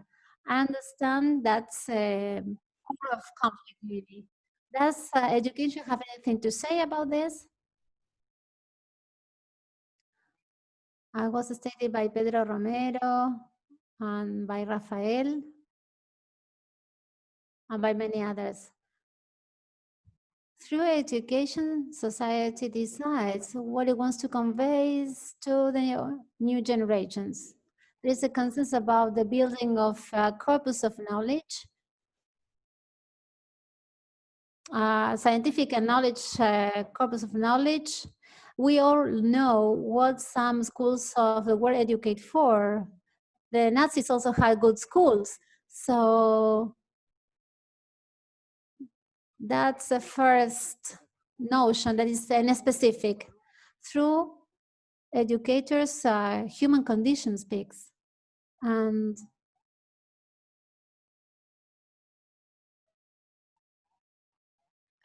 educators may leave their legacies. I'm not going into further detail because I agree with what Pedro Romero stated at the beginning, and I also agree with Mauricio's epistemology breakdown. Anyway, looking into the past, we should look into the past not as a dragging element, but as an inspirational aspect. We could speak about the extraordinary tradition, pedagogy tradition of the Americans from Simón Rodriguez to Paulo Freire. So there is school as a scene of linkage, as a scene of life that was studied by Mauricio, empathy, protection of others. The schools should be different from society. Society proposes a model of success and schools should propose something different. For instance, peace, intertwining, that is a different model. There lies an aspect. I would say in the Americas, we should undertake start education at 2 or 3 years old. Of course, there are more universities, but there should be many more, but because the most vulnerable or low-income population don't make it to public universities as we would desire them to do. And there's also a specific aspect. There are many good educational programs in place in our countries, from early childhood, that is, and throughout all the way through to university. We have an educational act that includes environmental education, that also includes biological diversity resources. We do have an environmental act stating that the key tool to work on this is education. And I would like to express my agreement with Rafael's reflection. I also believe that our children and young people show interest and major disseminators of this awareness. They are strict even when their parents infringe some regulations, but we have more problems with teachers, especially because we are part of an older generation and we need to work on the understanding, on raising awareness in them. Knowledge should not be transmitted as an obligation. If we do not understand, we cannot love, and if we cannot love, there is no way we can teach. By the way, we can answer to our Venezuelan friend, how do we do this? It takes time and patience, but not just the waiting type of patience, not idle patience. We should say no to absolute marketing or market notions. They promote distancing, getting away from rights. I would add the value of organizations, supranational organizations, and the value of the state. We need to have active and present states,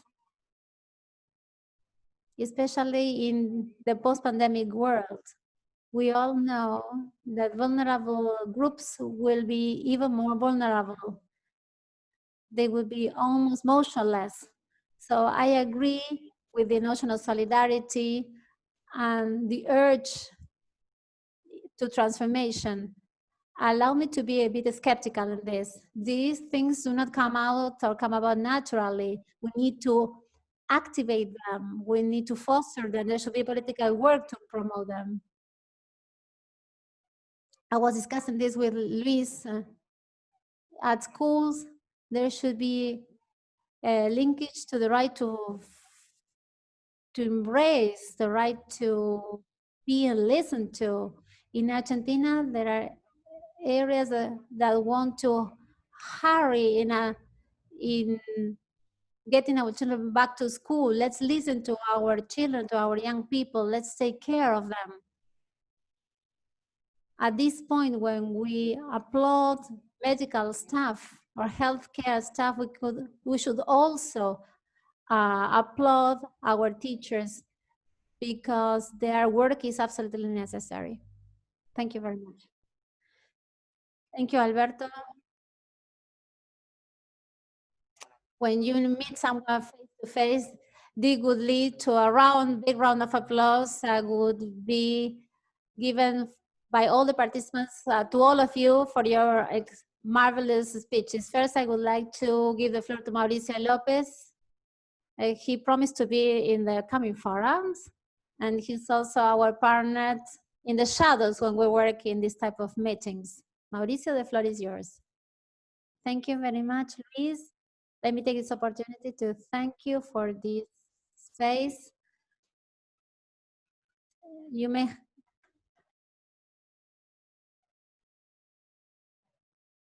Now we can hear you. Thank you. I was saying that I wanted to thank you for the opportunity of being part of this important forum where there is a complement of views, and these latest speeches allow us to align ourselves to the intertwining challenge. As part of our mission with indigenous peoples in the Amazon, we're talking about 450,000 infected people, where there are 33 million people.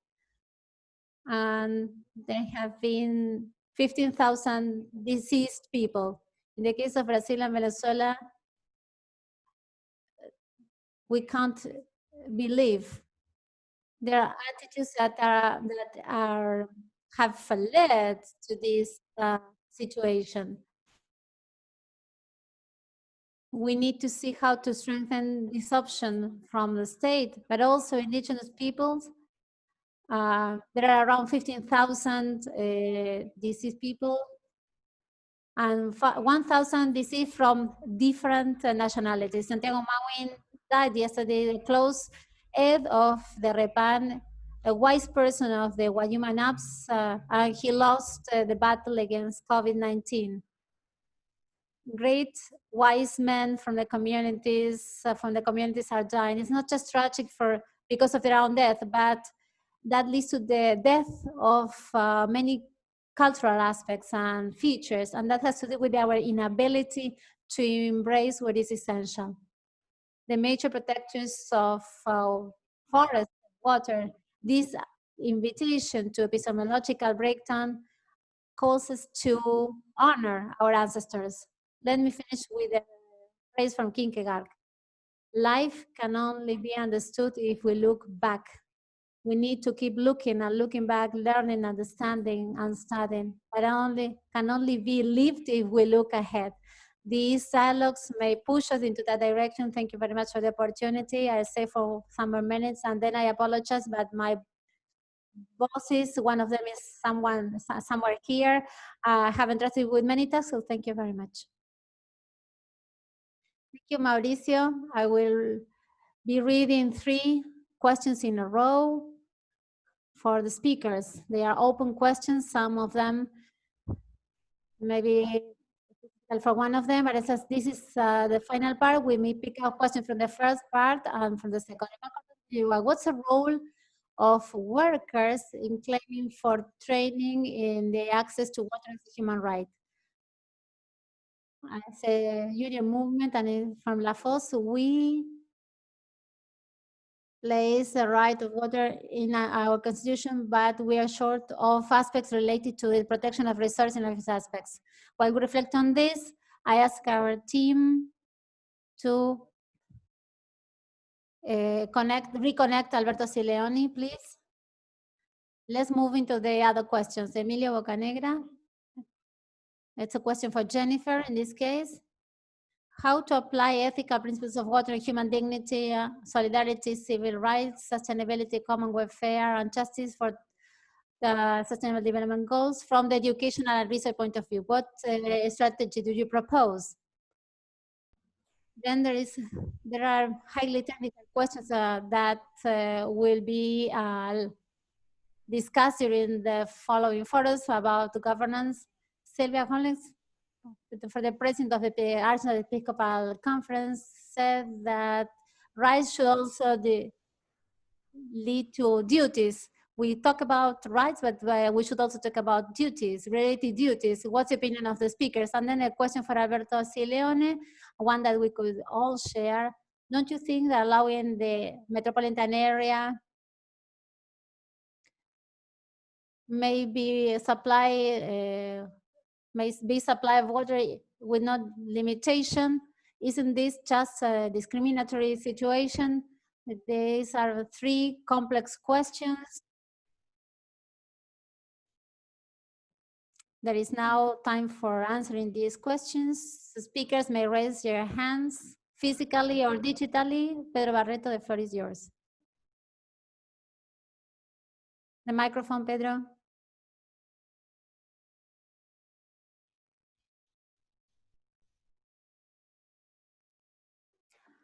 All rights lead to duties. They come together. So when we talk about rights, we are also forced to comply with a sacred duty, that is to respect the common good that is water. In this sense, I would like to reinforce an aspect that has become so visible, so conspicuous during the pandemics. That is family. We have all locked in.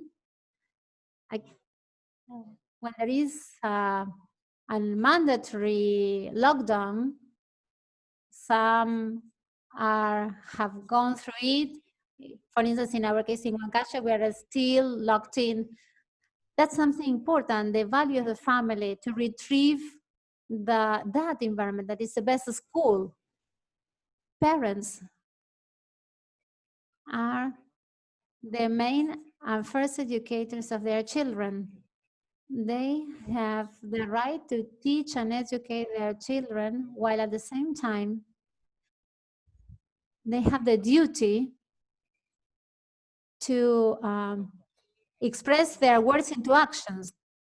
It's also important to distinguish something. There are families where there is access to drinking water, and they are therefore used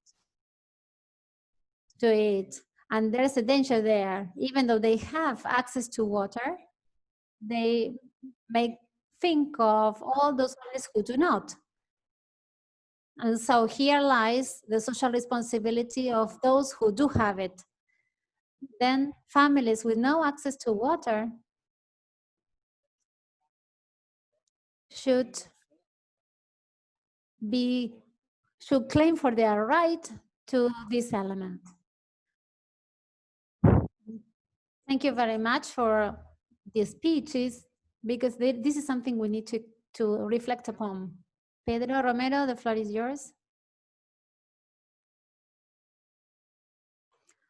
I wanted to refer to the question about environmental education and education for the protection of water. From the educational standpoint, Rafael's contribution has been key. It seems to me that many a time in the educational environment, we work on several innovations, but those are considered as isolated events, almost as experiments or maybe evidence. And it's very difficult that innovative proposals may be turned into institutional policies. That's why Rafael's comments were important. Education works when we assume certain rights, even those brought by innovation that become the axis of educational policies. From the side of the state, as was stated by C. Leone, or from the university standpoint, or from any school, or even at vulnerable level. It's important to have this intertwining. Otherwise, we'll always be proposing innovations that will never lead to a change of reality. It's worth to highlight this. I have two issues, Rafael. You have been mentioned a couple of times. There is a question by Caro Carito, that's her name on the Q&A. Maybe it's something that is to be discussed by Juan Fernando. To what extent deforestation impacts water sustainability? That's a question for Juan Fernando, and then let's hear from Rafael.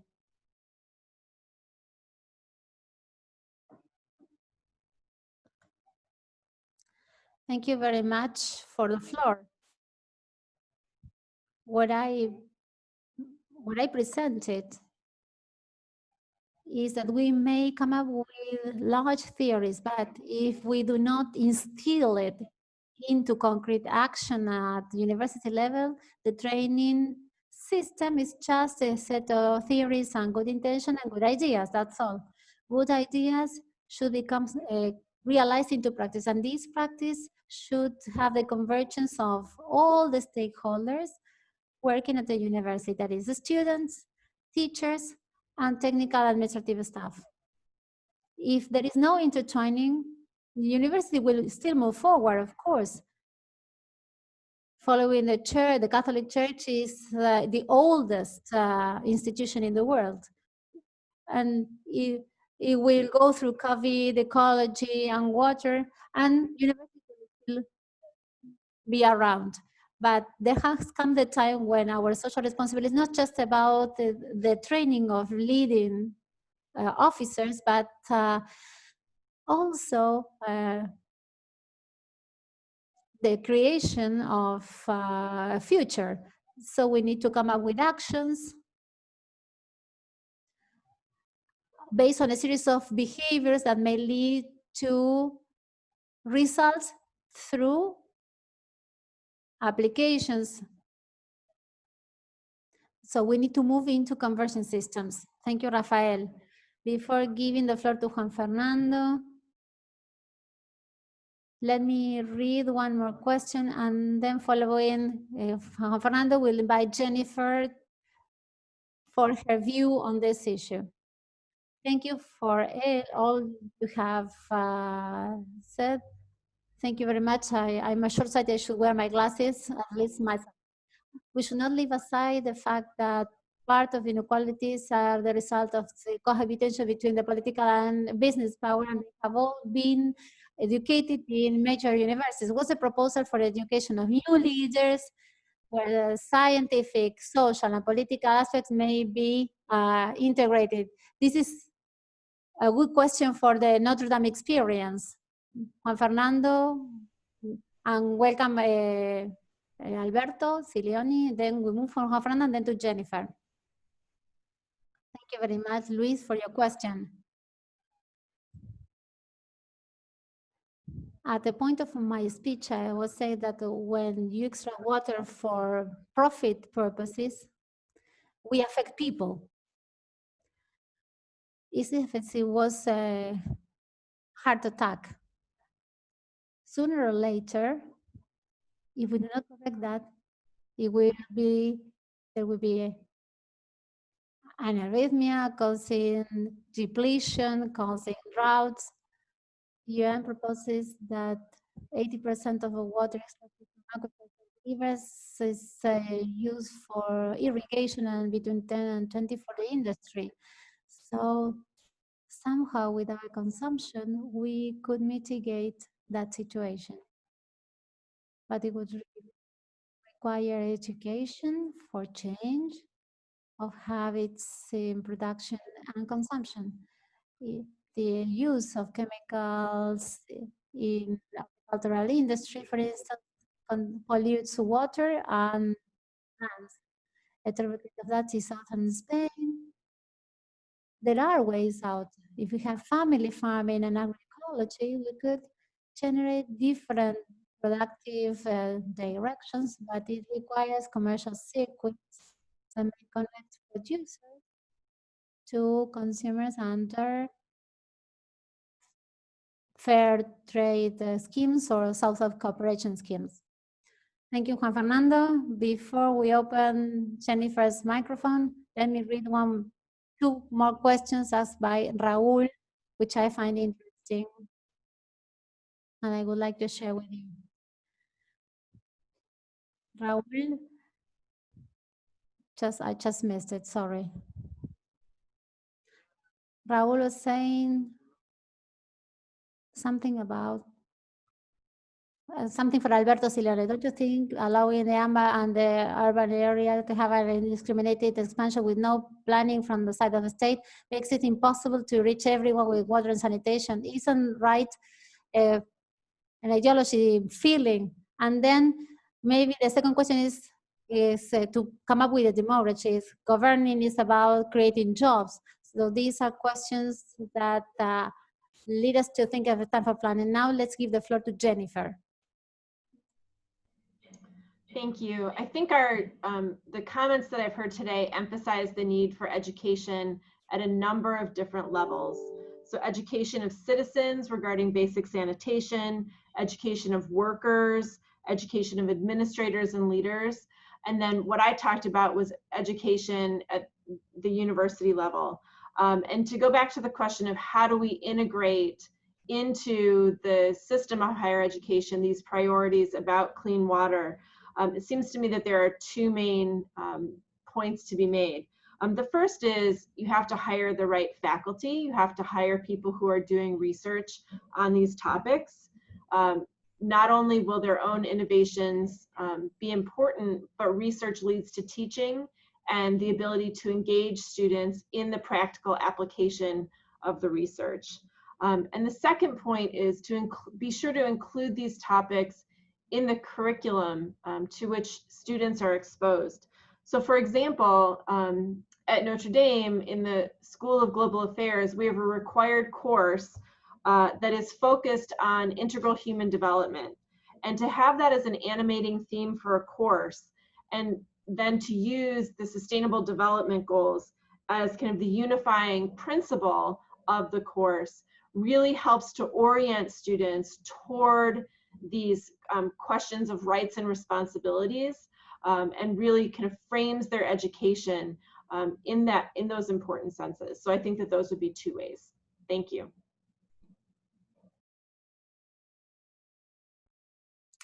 Thank you, Jennifer. Alberto, something relating regional development, planning. Of course, it will be the theme for another seminar, but maybe we could start defining some concepts. Sorry, I was disconnected for a while. Briefly, let me start by saying I heard some things and they are all highly interesting. There is a chat from a participant that brings us down to reality. She says something like, there is a concrete chasing of leaders shaping in these rights. Either a chasing, harassment, something like that was studied by Juan Fernando in several examples when he talked about active organizations. There is an issue there that is not resolved on the basis of good intentions. What was stated by Raúl, and something that affects us in Argentina and affects the entire region as well. The city of Buenos Aires and the Greater Buenos Aires area are home to half of the Argentine population. Of course, planning has been missing. There has been no political planning. Something like this was stated by Pedro Romero, I think. There is a reality. Those people reside there and they require water and sanitation and all the related rights, while at the same time we should conceive a different country demography. And that demography should be based on working possibilities. America is filled with megapolis, and these are huge focus of infection.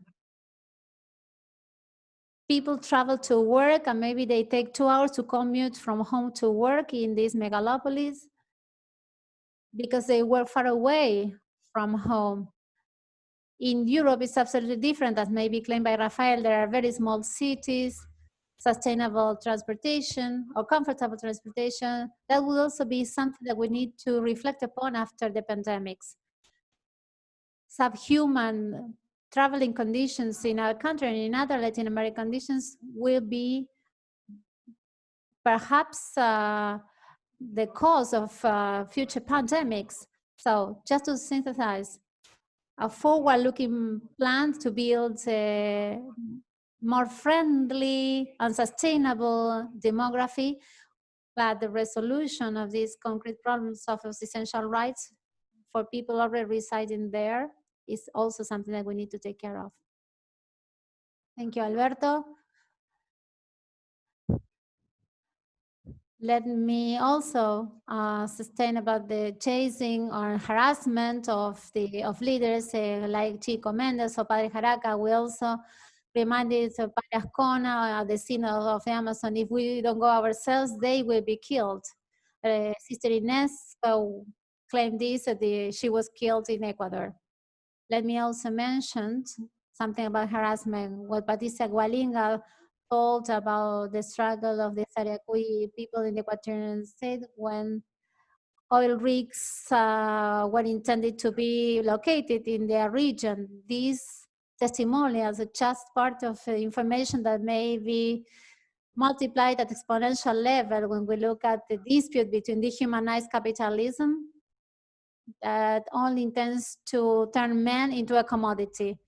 There are many questions related to vulnerable population. The UN considers that for each dollar invested in water sanitation, there is a saving in healthcare of $24. So if we are to understand SDG number 6, water and sanitation, safe water and sanitation for everyone, understanding that among the duties, of course, there is a fee and a social fee. Maybe we should consider the possibility of having in short, mid, and long-term public policies a managerial engineering to provide water and sanitation to vulnerable areas, not just a service, but also provide healthcare, education, and employment. That has to do with what we have discussed here. And one more piece of information. There are questions on the chat, but they are not reaching us through the Q&A. But we should now come to the closing of this forum. There is one question that I think is important. It was raised by Miriam Bocanegra, how to apply the ethic principles of water, solidarity, common welfare, sustainability, and justice to the SDGs from the educational and research point of view. It may raise two different perspectives. My proposal to you is that to all the speakers, that you may make just a brief comment on this, that it will be the closing remarks for this forum. Let's give the floor to Pedro Romero, and then we'll follow throughout all the speakers.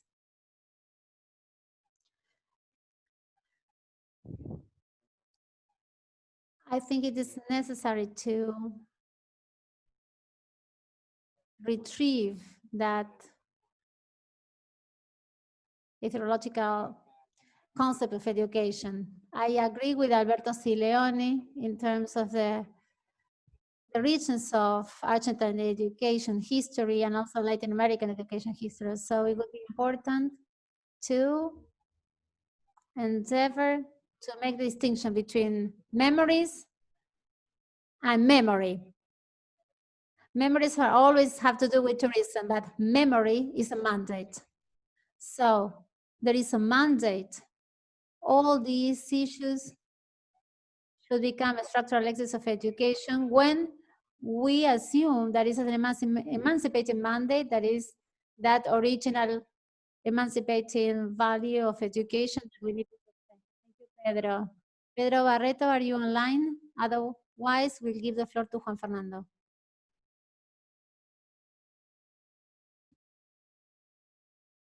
Juan Fernando, and then we'll give the floor to Pedro. It's a complex question. We simply make estimations to apply these ethical principles, at least from our key view, that is to become more and more aligned with the organization of communities, empower the formulation of public policies, and understanding that communities are key stakeholders. Of course, I speak from a context where traditionally the state has been an adverse stakeholder to the community organization. We have not been lucky, as has been the case of other southern countries, where there is a state that empowers organizations. It is necessary for us to empower civil organizations and generate or co-create those local policies. That's our strategy to apply these ethical water-related principles. Thank you very much. Pedro Barreto, are you connected?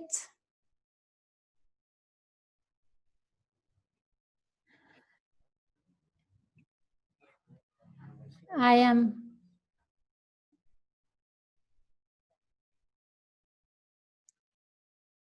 Maybe you're on the Spanish channel? Yeah, we can hear you. Perfect. I am thankful to have been invited to this forum because the issue of education and integral ecology are key. My concerns, for instance, when we talk about water will be limited as a result of climate change. And this reference to the Arctic polar circle shows that climate change is affecting us today already. It's another pandemic that we need to keep in mind.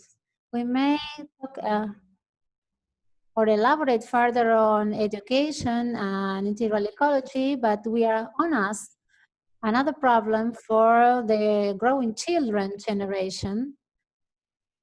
Pedro referred to Pope Francis, for this generation and the coming ones. What can we do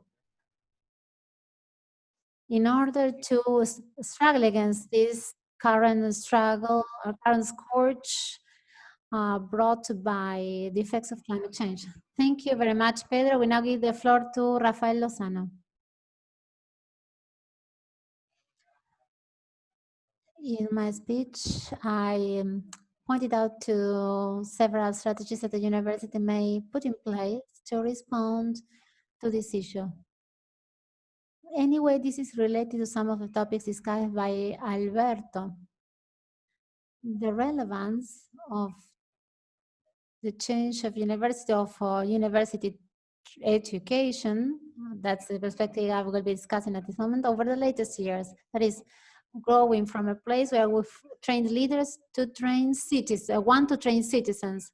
This education for citizenship is key, is paramount, to the extent that in this context, and it's the first concept may say that reaffirms the relevance of state-run university in our Western societies, because it's a way to ensure that we may fully develop these issues that affect the human dignity, civil rights, sustainability, common welfare, in all senses. So this is a hotspot. That is a trend to privatize teaching, as is the case of water, or privatize training, transform it into a place where we simply turn on people who learn good English, good management of the internet, without or neglecting this complex phenomenon of education, where in Argentina you have a master. Thank you, Rafael. Jennifer, the floor is yours. Thank you. I think it's just important that universities lead by example, and they can do that in two ways. First are the practical steps that Rafael suggested.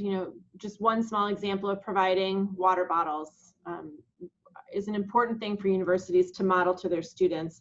But also I think that universities can lead by displaying their normative commitments through their curricular choices. So what topics are covered in environmental classes? Is it simply technological capabilities, or do those classes extend to cover concepts like human rights and sustainability? Do they cover Catholic social teaching and integral ecology and the sustainable development goals?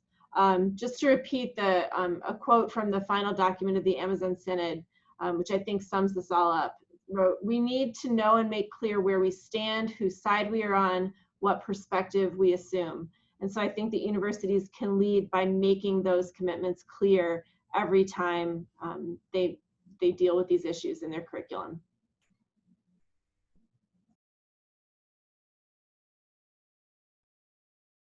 Thank you, Jennifer. Alberto Sileone, the floor is yours. Briefly, I adhere to everything I have heard, and I'm thankful because of what I have learned. Thank you, the organizers, one more time. The question is how to teach a value, and it's very complex to teach a value. It's easier to teach geographical accidents or any other topics. Teaching values requires persistence, continuity, determination. But I am optimistic because our societies have improved in their views of women, environmental predation, the importance of indigenous peoples. When I hear some friends stating that we are just the same in the same situation, let me kindly disagree with you. It's not just the same. That's something that the women can witness to.